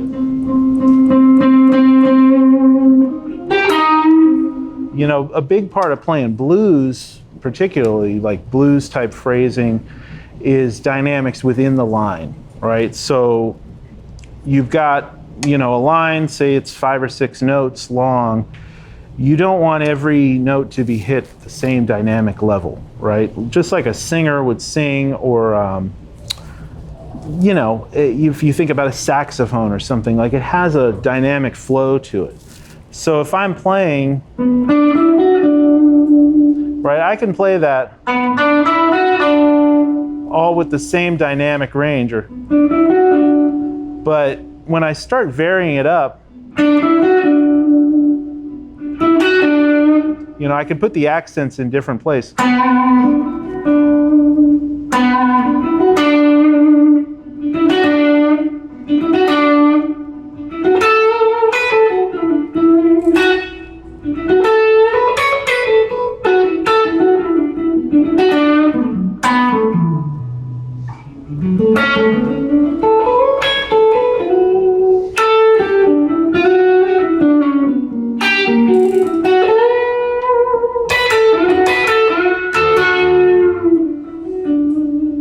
right?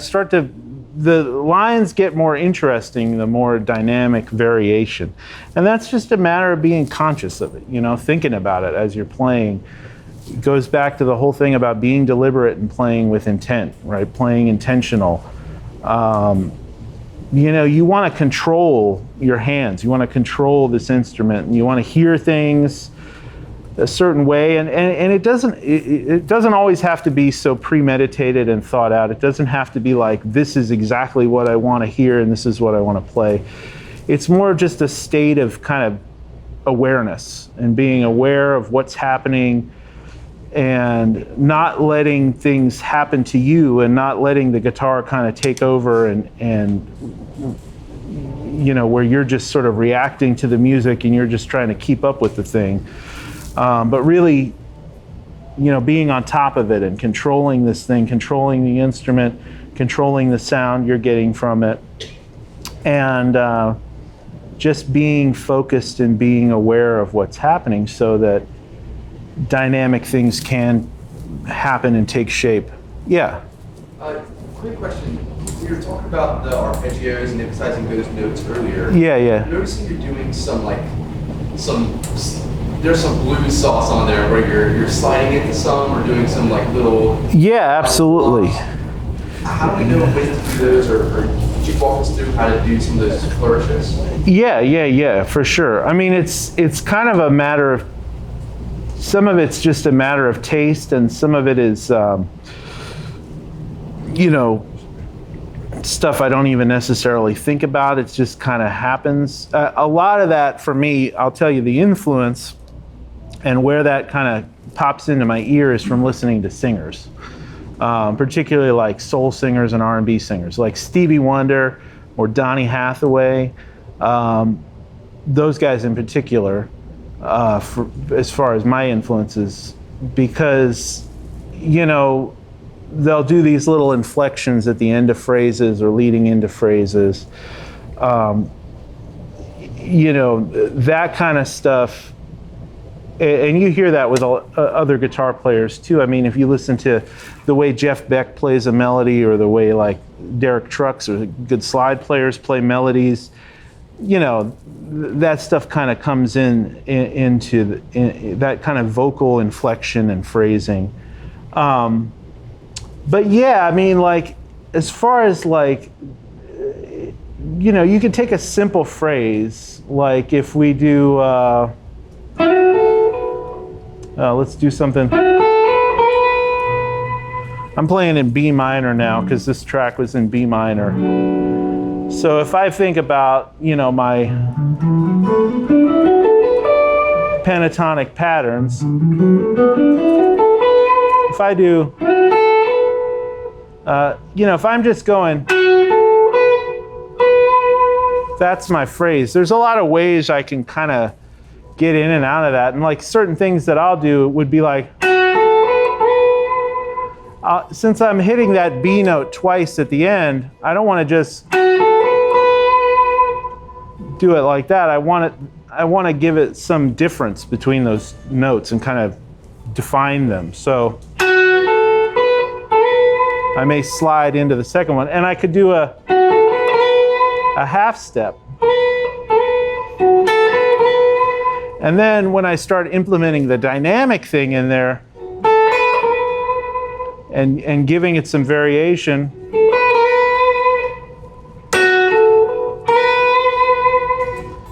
that little simple line can like take a bunch of different shapes.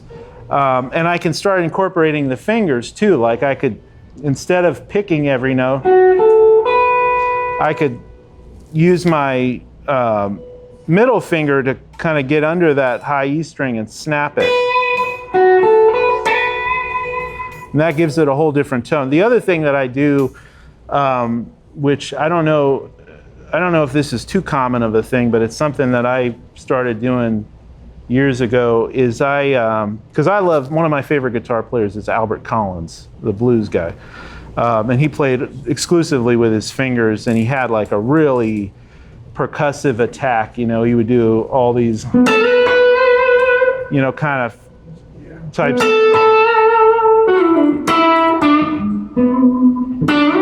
You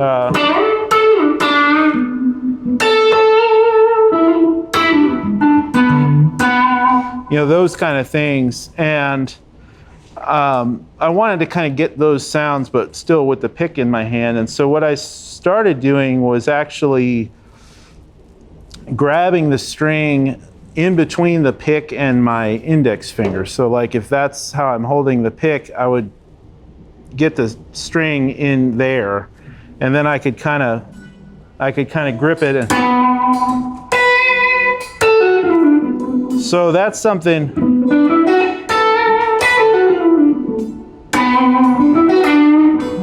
And I'll oftentimes start phrases like that. Yeah.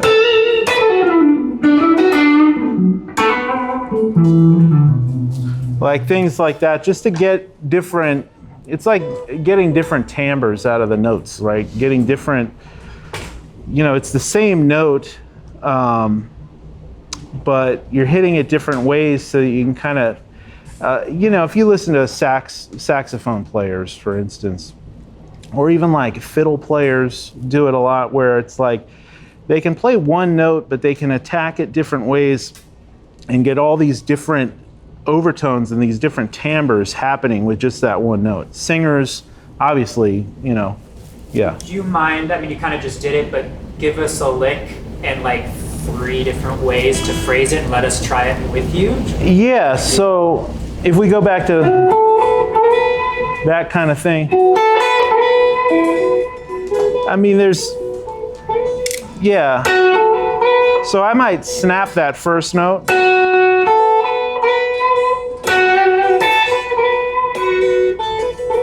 Yeah. And then from there, it's like, well, you could take that lick, but then you might want to put, like he was mentioning, like a little embellishment on the end of it, like the way a singer would sing something and then put a little something at the end. So I might go, you know, something like that, like almost like a slide player, where I'm sliding up to the minor third and then just bending. But I don't actually pick that note when I do it, because you don't want that little flourish at the end to be super loud. You want it to be like a little, it's almost just like a little ornament on the end of the note, right? Or I could go, I could slide down, or I could go down to the major 6 if I wanted to. Right, I could lead that into something else.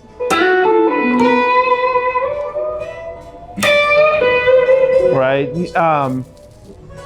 Larry Carlton, you know, does a lot of that kind of stuff where he'll do. I can't do it as good as he does, but he'll do.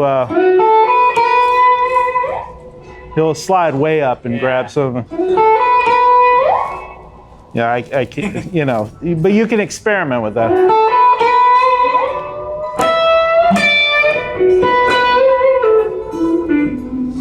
Right, but just having dynamic range in the line, because like, you know, when you come down on phrases, you know, if you're playing a big strong note like that,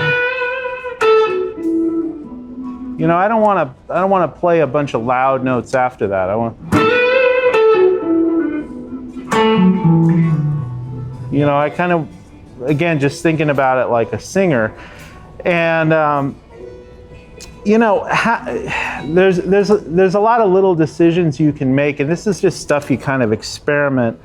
When I was, you know, when I was like really first learning to play guitar as like a teenager, I was pretty obsessed with this kind of stuff. This was like way before I got into arpeggios or even knew what chord tones were or any of that. I was listening to a lot of Freddie King records and B.B. King records and Albert Collins, those kind of guys, real feel players, real tone guys. I listened to a lot of Peter Green, Mike Bloomfield, you know, all of those guys, you know, the real kind of meat and potatoes blues guys. And I spent a lot of time just experimenting, like how you can hit a note and like the different types of vibrato you can put on it and how it sounds to hit a note with different fingers, and different parts of the pick or different, using your fingers to hit the note. Obviously, like with fingering, a lot of it has to do with the context of what you're playing, like where you're going to. If I play this B note here with my first finger, I'm probably going to do that because I'm going to be going up and but if I'm going to be going down, maybe I'm playing it with my middle finger. Oftentimes, if I'm really leaning into a note, like playing this kind of bluesy style, I'm not going to really lean on my pinky too much, just because, it doesn't have quite the fatness that the other fingertips have. For me, the pinky is more there, like if I'm playing a line where I need it, to get through, where I need it to make a certain stretch. But if I'm playing like simple blues, it's the three fingers because you've got a lot of strength there. And, but yeah, even just a simple phrase like something like that, there's so many ways you can approach that bend, and there's the length of the notes too to like take into account. How do you want it to be really legato where every note seamlessly blends into the thing, or do you want staccato notes in there? Do you want a note, like if you look at it, I don't really read music very well, but if you look at a staff with notes on it, they have rhythmic values, right? So a quarter note isn't just, it starts on beat one. It starts on beat one, it ends on beat two. Like there's a beginning and an end to every note. And particularly if you listen to like really great bass players, they have a good command of when notes start and stop. That's one of the things that I notice like about bass players that can really make or break whether something feels really good, is how they control the sustain of the note and where to cut it off. And so as guitar players, we can think about that kind of stuff too. Like if I want to play, how I approach those notes,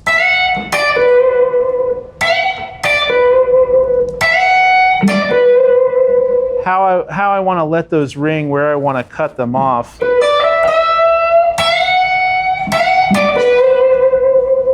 And then how much attack I want to put on the notes. Something like that, which is kind of Albert King inspired. Albert was another guy that played with his thumb almost exclusively. So, I don't play upside down with my thumb. So I'm going to do kind of what I can do to kind of get that close, which is like use my finger to pop the string. And then, how I want to phrase it, because I could do, or I could do, or I could do. Yeah, and then how I want to, what kind of tail I want to put on it, because I could do.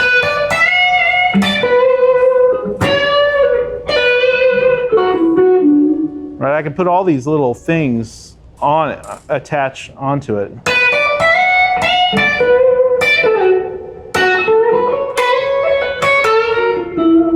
Yeah.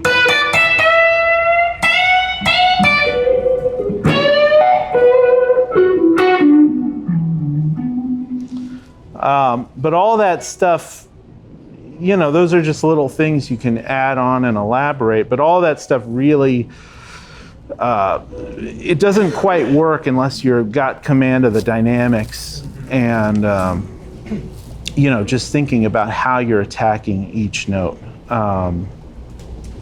There's a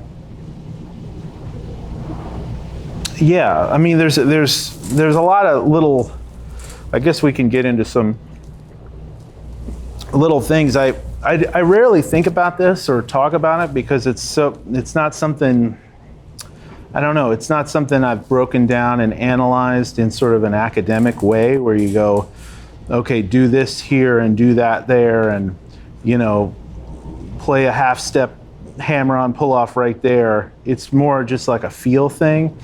But there's definitely things like if I'm playing in that Albert King kind of position, and this is a thing that like basically I saw Stevie Ray Vaughan do, trying to get that Albert King sound, is to, you're playing kind of minor pentatonic, right? In this B minor pentatonic position, and you're going, you're bending that note up a whole step, but then coming down with your middle finger and bending a half step below that.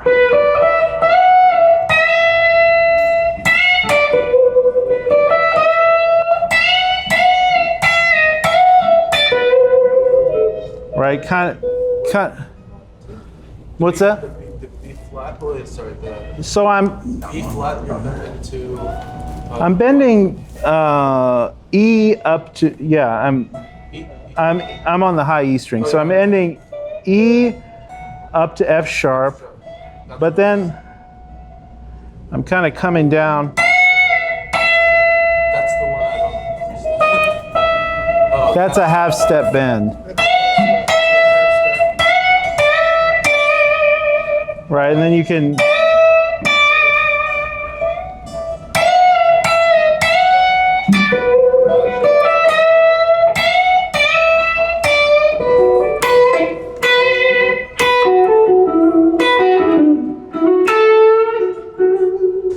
Right, and you know, the only way to try to get that to sound right is to listen to a lot of Albert King. And try to, you know, try to get that sound in your ear. But there's little things like that. And then, you know, little like hammer on pull off things like, I don't even necessarily think about it, but, you know, I might do something like, you know, a line like, little hammer on pull off where I'm sliding in, you know, to the 9th over a B minor chord. And I just put it, it's not even like a note. You know, it's not even like I'm clearly playing this note. It's just I'm putting a little embellishment on that 9th.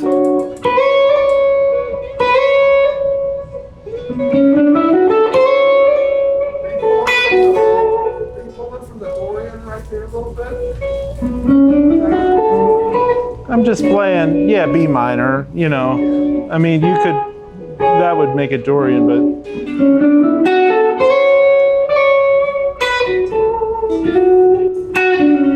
I could do the same thing, like if I'm playing the 5th.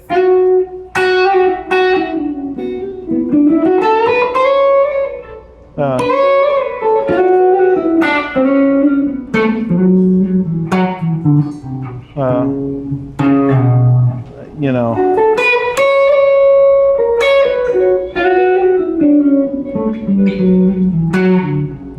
So you can put those little things. I mean, if we go up into like this kind of,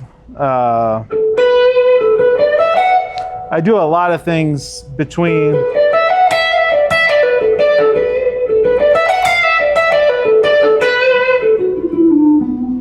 Right, this is in this B minor.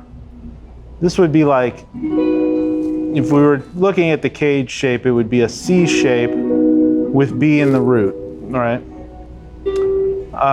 And if we made it minor, it would be that. You know, these kind of triads, right? And if we play,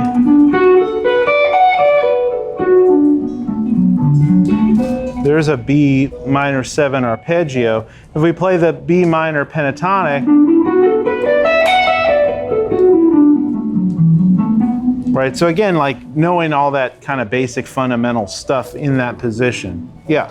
So when you first started out, that chord progression you were playing over. Yeah. You said it was minor, right? Yeah. Was that like a, because we're so used to hearing the 1-4-5 progression. Yeah. It sounded kind of like 1-4-5, like 12 bars, but it was minor. Yeah. Right? So what was the progression? The progression was B minor to, and there's a lot of different ways people don't, I mean, we're in Nashville and there's a whole Nashville number system and people don't want to call things in minor keys, but in a blues where you have a dominant 5 chord, this is in a minor key. That is a hill I will die on. So we're in B minor.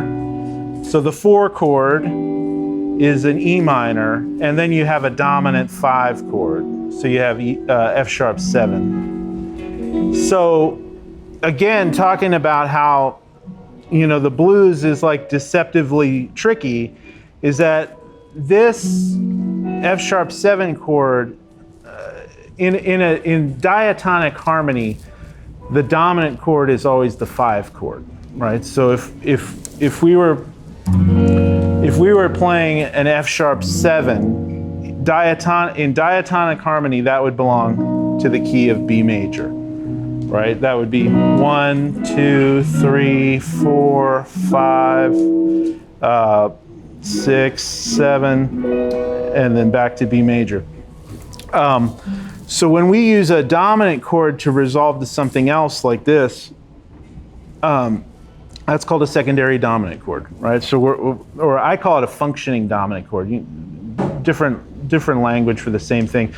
The functioning dominant chord means that dominant chord is functioning as a 5 chord to something, to somewhere. And you hear that in a lot of progressions, particularly like R&B, gospel, jazz, blues. Ray Charles progressions have that kind of stuff all the time. You'll hear, chord progressions where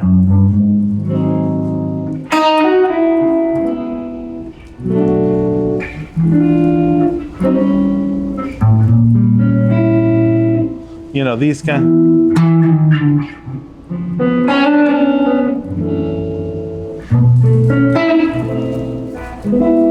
Where there's dominant chords that are used to build tension to resolve to different parts of the progression, right? So again, like this progression, this B minor thing, you go, it's in the key of B minor, maybe I can just play a B minor scale over the whole thing, right? Until you get to that F sharp 7 chord, which has the note B flat in it, or A sharp, or whatever you want to call it.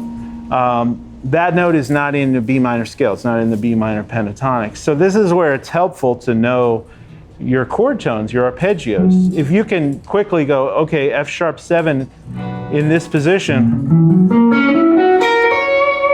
then it's like I can put that in with my B minor stuff. So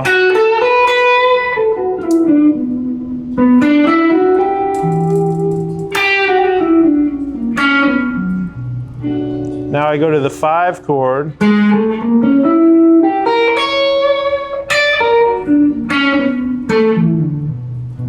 And there's a bunch of stuff you can play outside of that. But basically, the most basic thing is just to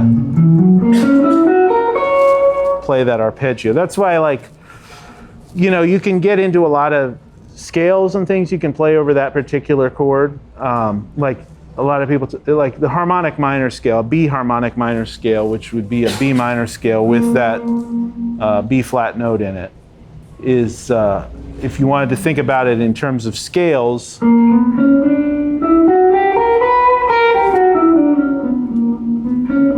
that's the scale that would fit. But to me, the most direct path forward is to just go, what's the chord? What are the notes in the chord? Where are they on the fretboard? Let me learn those and let me play those and then move on from there. So it's in B minor, right? So Yeah. B minor. Because usually I think of dominant chords as resolving to another major chord, but in this case it was a dominant. Yeah, and that's pretty common in a minor blues. Okay. If you listen to, there's, again, like all these blues progressions, there's different variations. You'll hear a minor blues where it may have a minor 5 chord, which would all be diatonic to the key. But you'll also hear a lot of variations. You'll hear things where it goes up to a flat 6 chord, and then like a dominant or an altered dominant 5 chord. You know, you hear that and like the thrill is gone, you know.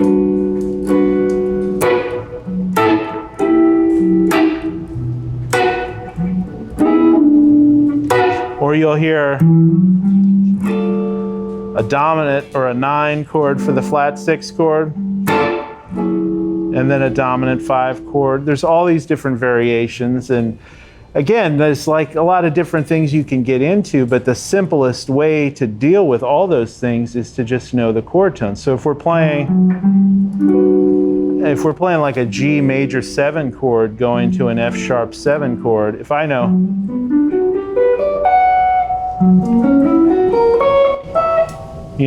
those arpeggios, then it's like I can get through that.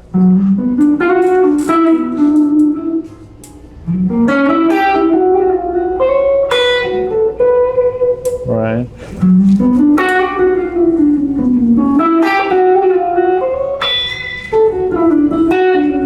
All right, that's all arpeggio-based stuff. So yeah, that's the basic harmony we're working with. What was that? Yeah.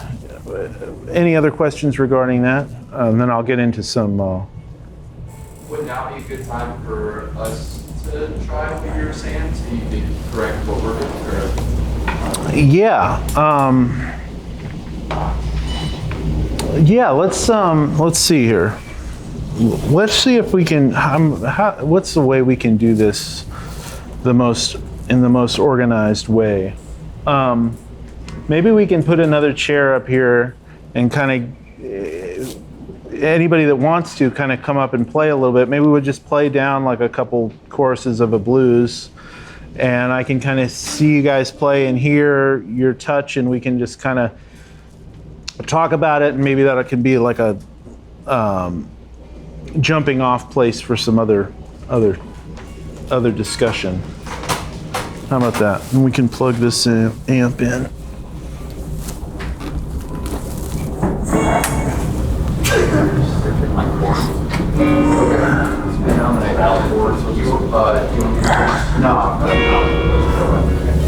No pressure. There's no pressure. This is a judgment-free zone.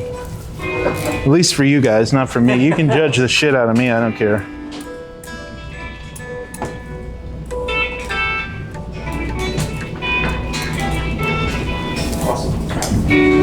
First person. Who wants to jump up here? Come on up here. Let's do it. You're plugging.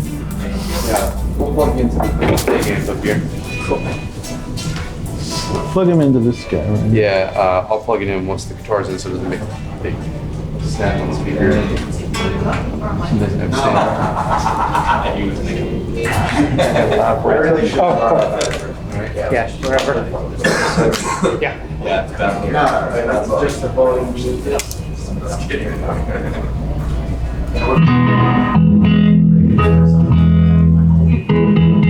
Oh, I would turn down. Let's do this. Maybe now.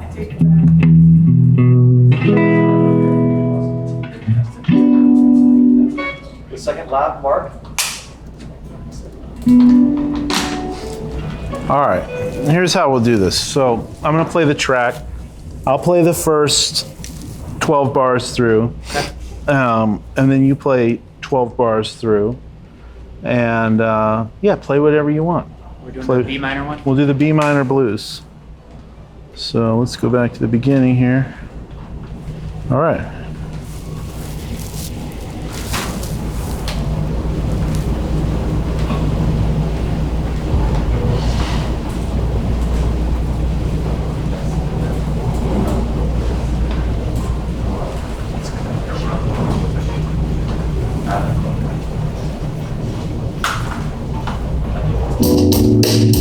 Sorry, hold on.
All right.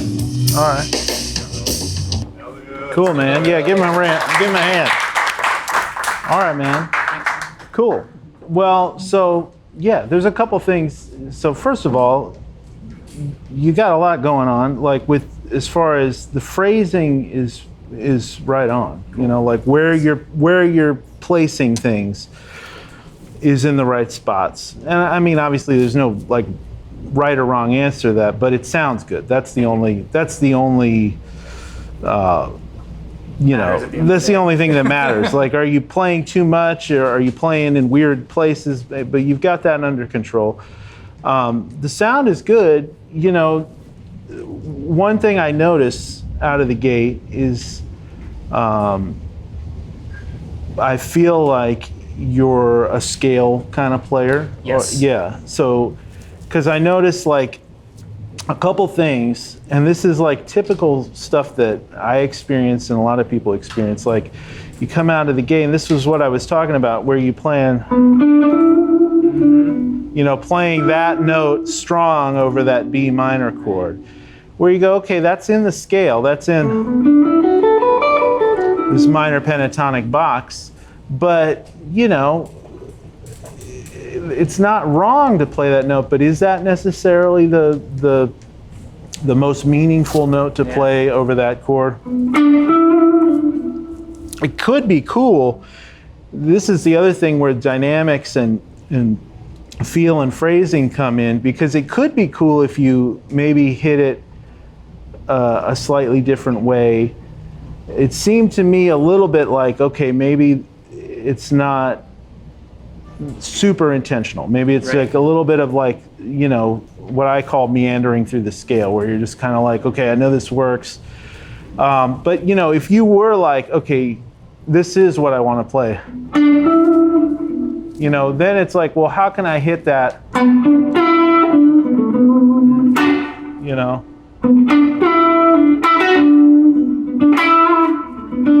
How could I hit that to make it really like, this is what I'm saying. This is the thing that I'm playing. Yeah.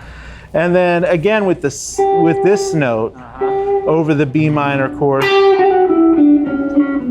you know, that's another note. That's, of all the notes in B minor to play over a B minor chord, that's the note that I would most probably leave out, because it's a strange one. And a lot of times, you know, you can play over a straight B minor triad like that, just as much as you could play that, you could also play the raised six, you know, which in a lot of situations, like even in this situation, sometimes could sound better to me. Like if I play over this track and I play the raised six, you know,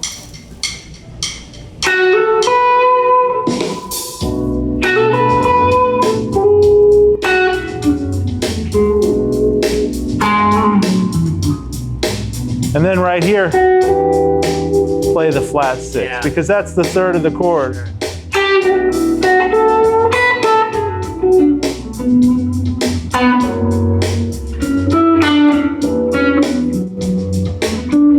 So check out how much you can do just by playing the third.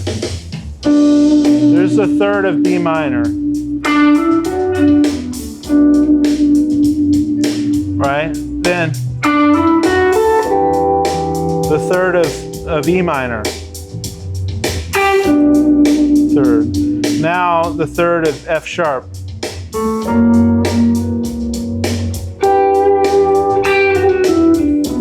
Right, if we just connect those together,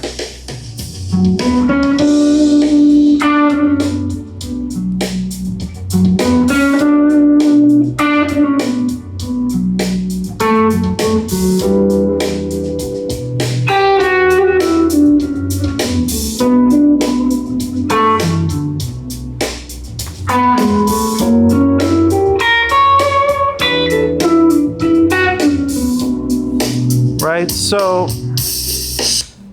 you know, just, again, I think like you're a perfect example of where mapping out the chord tones is going to help you a lot, because you've got a lot of other stuff going on. The phrasing is pretty dialed in. The sound is good. You know, things like attack and vibrato and stuff like that, it's super personal, and so it's like you can keep working on that forever, you know. You know, and I know you're just plugged straight into a clean amp. It's not, you know, it's not quite the same as like if you've got, you know, your own stuff. But yeah, I mean, you can work on that so much how you want to, you know, what kind of vibrato you want to put on a note. The thing about vibrato, it takes, you know, it took me a long time to like develop a good vibrato, like a really long time. But the idea is, to me, it's like you want your vibrato. It goes back to the whole thing about being relaxed. You should be able to do your vibrato forever. Like in theory, I should be able to do this until tomorrow, you know? And it should continue to sustain, you know? And I can do like different speeds on it. And it just keeps going, you know, until the frets wear down.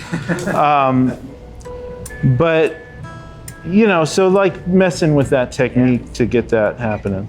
I'm definitely more comfortable with the scale, so that's what I default to. But I'm working on mapping out. Yeah, and there's nothing wrong with that. Just like now, you know, none of the thing about all this stuff is it's not like this way is the way and screw all that other stuff. It's all cumulative, right? If you know this stuff, great. Now add this to it. Now add this to it. And the more ways you can look at this thing, like the more angles you can come at it with, like, okay, I know these scales. Now I know these arpeggios. Now I know these chord inversions. And then now I know some, you know, you start getting, and we can talk about it a little bit here, like chord substitutions and arpeggios to those chord substitutions that you can play. It's just different angles of looking at the same thing that hopefully like create a three-dimensional picture in your mind of how to play over this stuff and give you like your own little, you kind of find your own way of navigating through that, all that stuff that hopefully makes you sound like yourself. Yeah. Yeah. Cool, man. Yeah, awesome. thank you. Appreciate it. Thank you. Let's all give it up for Elliot. All right. Who's the next victim? Anybody? I'll throw myself on the fire here. All right. That's the right attitude.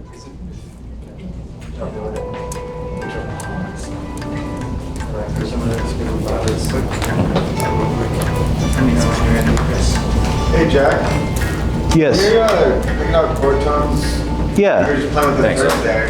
I know vocal harmonies usually land on the third and the fifth. Yeah. For guitar soloing chord tones, you land on the third and the fifth as well, or you don't have. Yeah, I mean,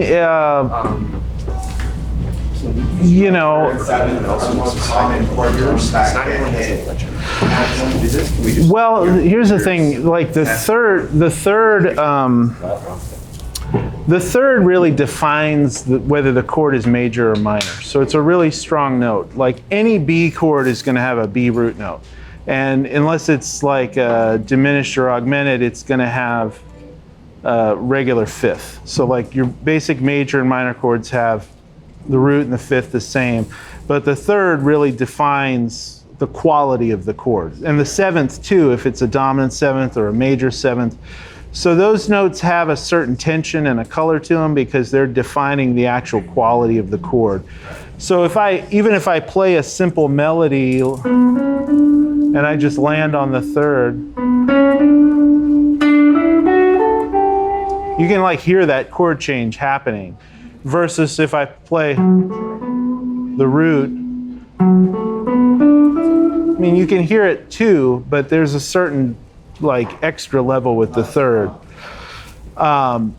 So yeah, but there's not really any right way. It's just things to keep in mind and practice. Like I've done all kinds of exercises, like especially if you have more chords in a progression or you have some tricky chords that you're, you know, a lot of times you'll be learning a song and you're just kind of playing the chords and then you go to play something over it or come up with a part or a line over it and you realize, oh, this chord, whatever chord is not within the harmony, it's like something else. So what do you do there? And an easy thing to do is like, well, where's the third of the chord? Let me find how I can navigate my line into that.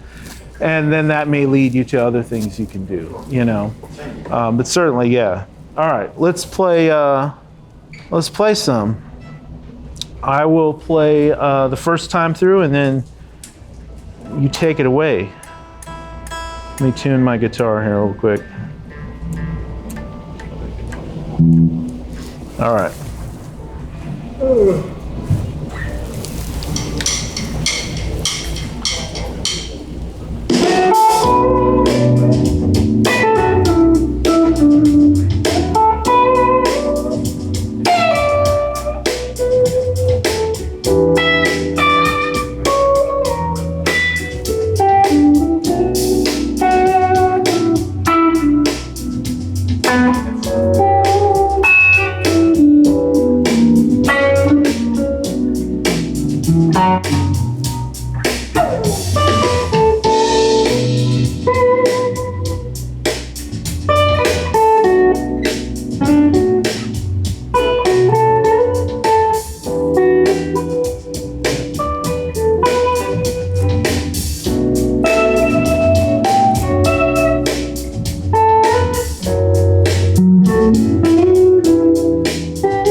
Yeah, nice, man. Nice.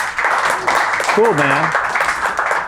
So again, like kind of the same things. Your phrasing is in the right spots. You got that, you know, your sense of the form of like, okay, you know, and that's an important thing. Like that sometimes gets overlooked. That it can be a problem if you're like playing with other musicians or playing in a band or something, like not having a good sense of the rhythm and the form of the song can get you into some trouble. So both you guys had a good sense of like, okay, this is the form, this is where the chord change happens. Even if I don't play exactly the thing maybe I wanted to play or that sounds good over that chord, like you're anticipating the chord change and sensing it coming and having a good feel inside. It's like being in an environment. You're like, okay, I know, you know, the light is over there, the window's over there. I've got a feel for the space that I'm in.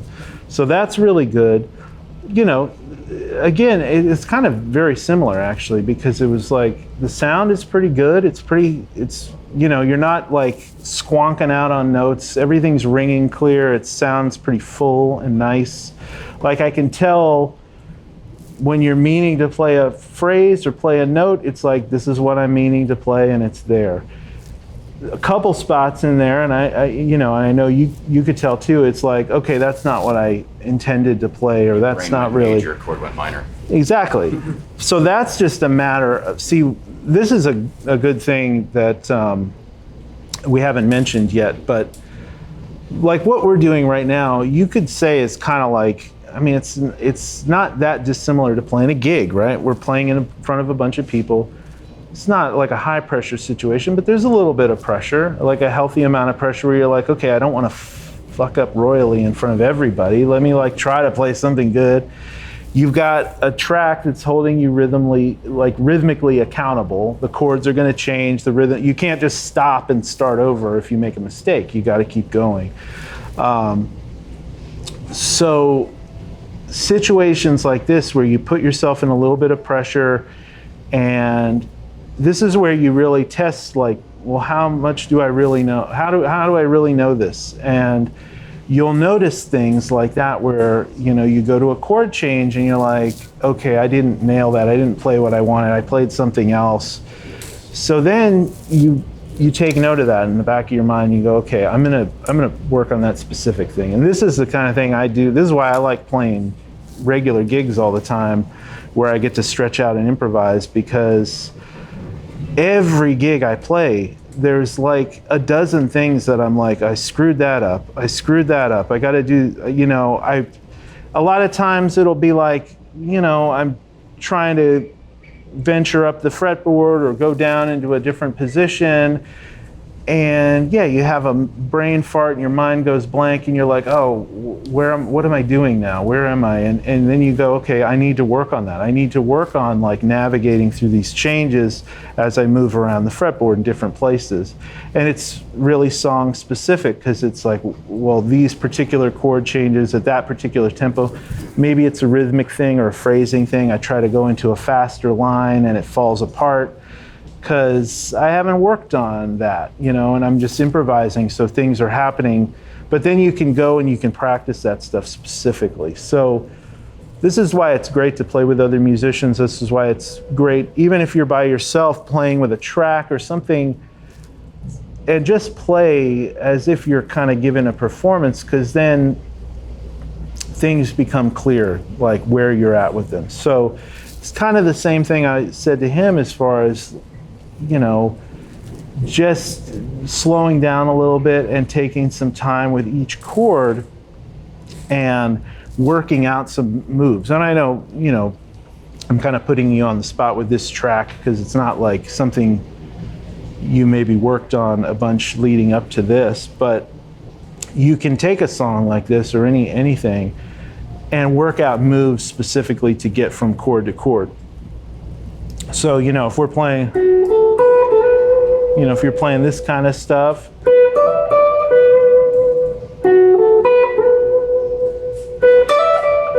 then you want to get to that E minor, right? You can see, like right here, there's E minor, like an E minor triad right there. I can play something like that, where I'm just playing the notes of that chord, or even just right to that third of that chord, right? And that kind of stuff comes from just, you know, taking the time to go, what am I playing, and what's nearby? Where can I go from here? And it's good to like play to a track like this and just start playing, because then it's like, it gives you all the context. It gives you, well, this is where I am. This is where I am on the fretboard. I'm around this B. How do I get to the notes of E minor or E minor 7? Right? They're all over the place. So it's like, what do I want to do? Maybe I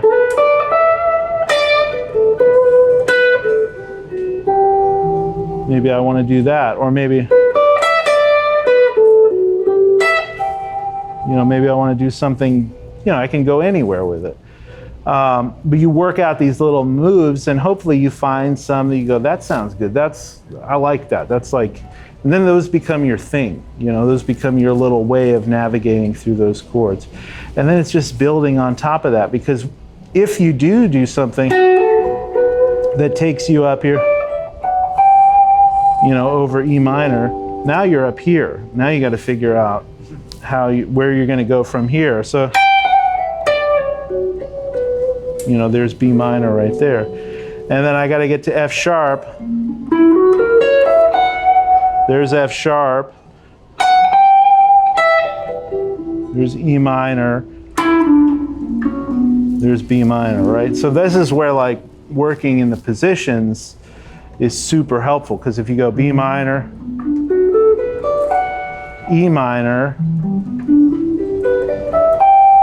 F sharp 7, right? And then all through all 5 positions, because then you can move around with freedom, right? You can let your ear kind of lead the way and go, I want to go up here, But then when you get it, if your ear is like, okay, that's all we had, that's all we told you to do, now you're up here, good luck.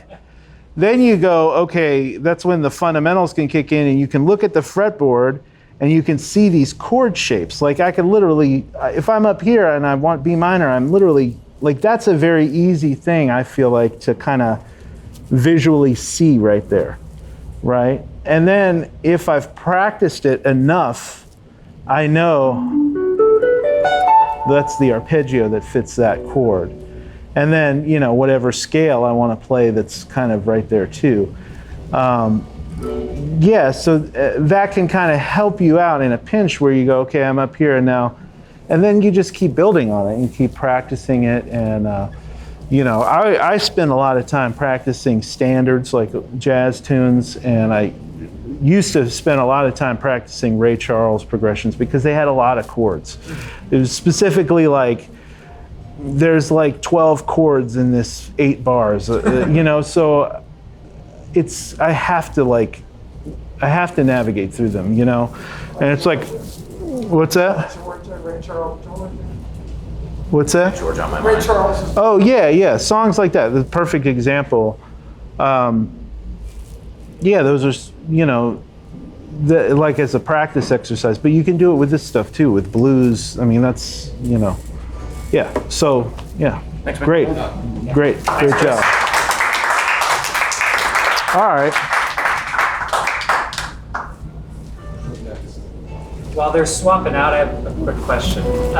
When I'll go to open jams back home, Yeah. you know, sometimes they'll call out a song I don't know, but they'll say, oh, it's a 1-4-5 in G. And I have a good enough ear, I can follow that, start to learn where those changes are and be able to play along with it. Yeah. Do you have any advice for if you're thrown into a scenario where you don't know the chord progression and is your ear just good enough you can hear, oh, there's the minor 4 or whatever, those some weird changes coming, or do you have dealing with unfamiliar chord progressions on the spot? Well, yes. So, I mean, there's a lot of ways to think about that. It kind of depends on the situation, but yes. In those kind of situations, any kind of jam situation where you're playing unfamiliar material, it's all your ear. You gotta listen. You gotta be really open and you gotta be really focused. And also in those kind of jam situations, you know, you may have a little time before the song kicks off for somebody to kind of give you a rundown. This is the chord progression, it does this. And you know, the better you understand that kind of language, like, you know, oh, it's a 6-2-5-1 or something, those little turnarounds, and you understand that. It could be a 6-2-5-1, but they could be a combination of minor and major chords. So, and that might not get discussed in the little rundown. So then you just have to have your ears wide open and try to hear it. And, you know, the good thing about a lot of those situations, it's, you know, it's a jam, so it's like, okay, you make a mistake, whatever. But yeah, those are really good situations to put yourself into for ear training, because it's not just ear training, it's like the ear connected to the hands, like, can I actually do this? And it's just a practice thing, you just have to do it a lot. But it's hard to replicate that if you're sitting in your room practicing versus actually going and sitting in. If you're wanting to play in bands, playing live shows, if that's like what you're desiring, then yeah, going and doing it for real, you know, it's the only way to really hone those skills, because a lot of things, you know, become apparent, you know. Yeah, cool. All right, Scott. Next guinea pig, huh? Yeah. All right, let's do the same. You got a sound going on there? Okay, sounds great. Same deal as before. I'll try to play something different. What's the worst that can happen? I'll try to move around the fretboard here. So. Worst that happens is he makes you a better player. Exactly.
Very nice. Very, very nice. I was like concentrating Cool. on the thirds. It's really No, it was good. And, you know, again, like there was a good consciousness of the form and being aware of the form. And there's certainly nothing wrong with just, I mean, there's nothing wrong with playing the chord over the chord, you know, like you hit a, you know, that chord voicing or, you know, those kind of things.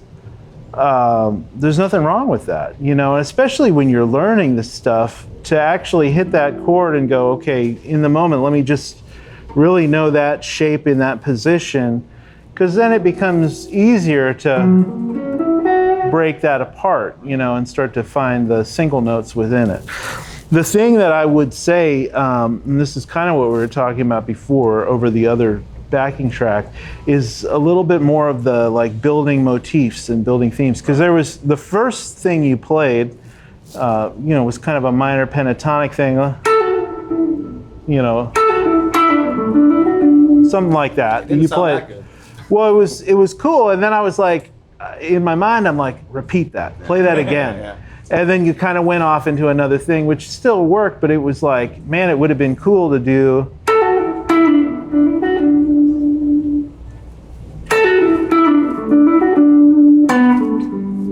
Right, and then lead into a chord tone. And then I would have been like, oh, this guy doesn't even need to be here. But you know what I mean, like that kind of approach of let me be a little bit more decisive, and you know, and it's like, it's funny because like even just that approach can make even something maybe you didn't think was a strong line, it can make it like more of a statement, because you know, and that's the thing that I find like I fall into too. You know, you play something, you go, that wasn't that good, and so then you move on to something else. You go, maybe if I just stuck to that, it could become something. You know, it could become a motif for this solo. You know, so you know that kind of thinking about the structure. And then, yeah, just continue to, you know, you did a nice thing where you went up there to target the E minor.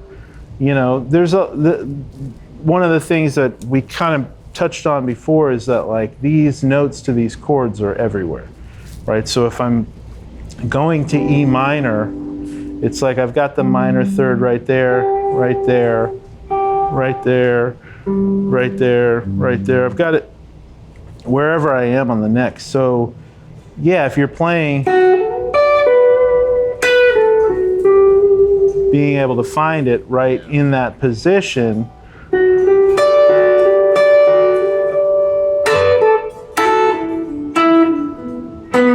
can lead you to some cool things, you know, things that you maybe wouldn't ordinarily play. Because we all get comfortable with these certain chord positions and certain box shapes and stuff. And sometimes it just takes a matter of like perspective of going, hey, that's also right here, you know. And then you go, okay, now I'm not constantly going back down to this thing that I know really well. I can venture out. But it was really nice. Oh, and I help pick sideways. Okay, yeah. Try it out, man. Try it all. All right. All right. Very nice. You probably have time to the inside, so that Oh, yeah. All right. Yeah, one last. That's where it's going. Yeah. And I will say, so yeah, brother. I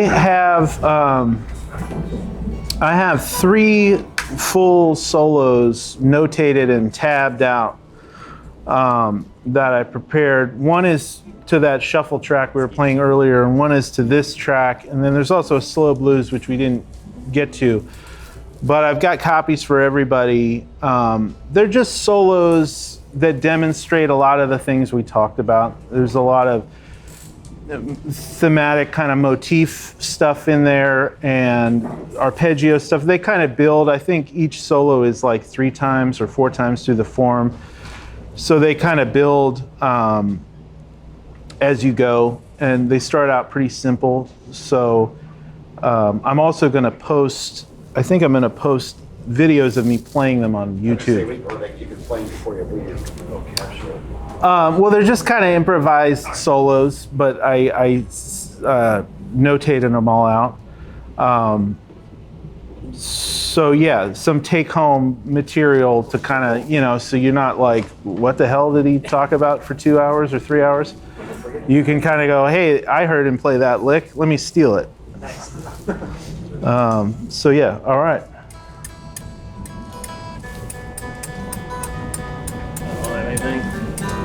Oh, there you go. There you go.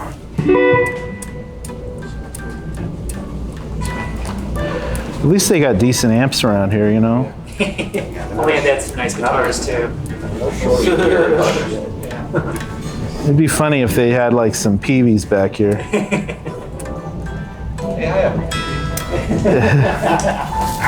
All right. I'm gonna play the first round. Try not to play something bad, and then you take it over. Yeah, it just got real.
That was cool, man.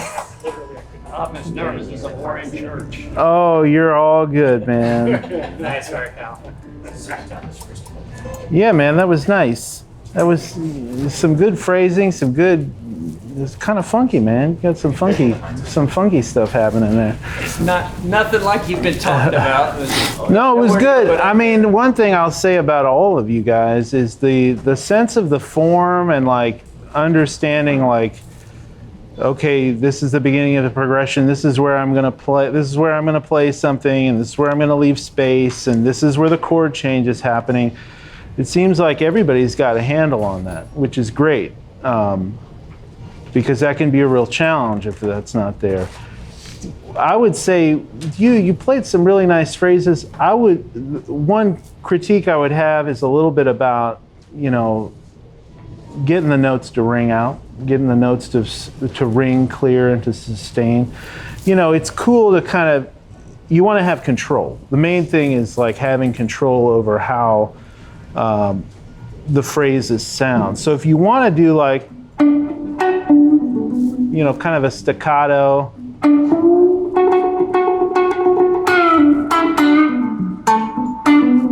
that kind of muted staccato thing, that can be really cool, but you also want to be able to play the same phrases and have them really ring really clear with no sustain. So, you know, being aware of that, like how you're muting with your palm, how much, you know, there's a lot of subtleties you can get from muting the strings and how you're muting and where you're muting. You know, I'll do a lot of subtle little things with the side of my palm that I don't even necessarily notice, but like kind of, you know, suppressing the sound a little bit or dampening it to make it a little bit softer.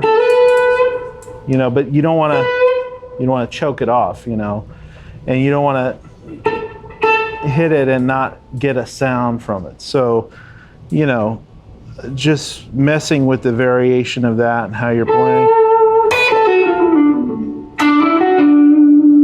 But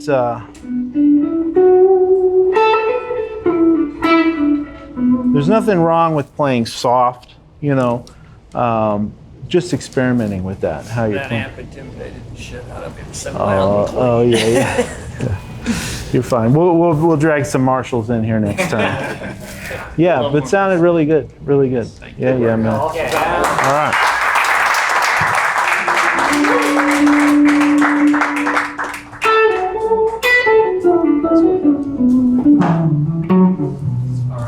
All right. Cool, man. Hey, thank you so much. Hey, thank you guys. Thanks to all of you. Yeah, I really appreciate being here, and yeah, it was great. Where can we check out more of your stuff? Well, I'm playing tomorrow night at the Underdog, and I'm playing Friday night at 3rd and Lindsley. So if you guys are in town and want to come out and see some shows, See you tomorrow for sure. I'm going to be there at 7 at the Underdog, and I'm going to be 7:30 at 3rd and Lindsley. We're playing before Allman Brothers tribute band, so that should be fun. And then I'm online, YouTube, Jack Ruch Guitar. I'm on Patreon if you want things like backing tracks like this or notated stuff. I have courses on TrueFire. I have courses with Brett Papa. But the easiest way to find me is on YouTube. All the links are there, and I post stuff just about every week there. So Jack also did a 4-part series with us at Sonora. It's in the school library, so you guys can access it all. I did, way back when. Awesome. On blues guitar. Cool. Jack, we really appreciate you coming out. Thank you. Thanks for having me. It was a pleasure. Yeah.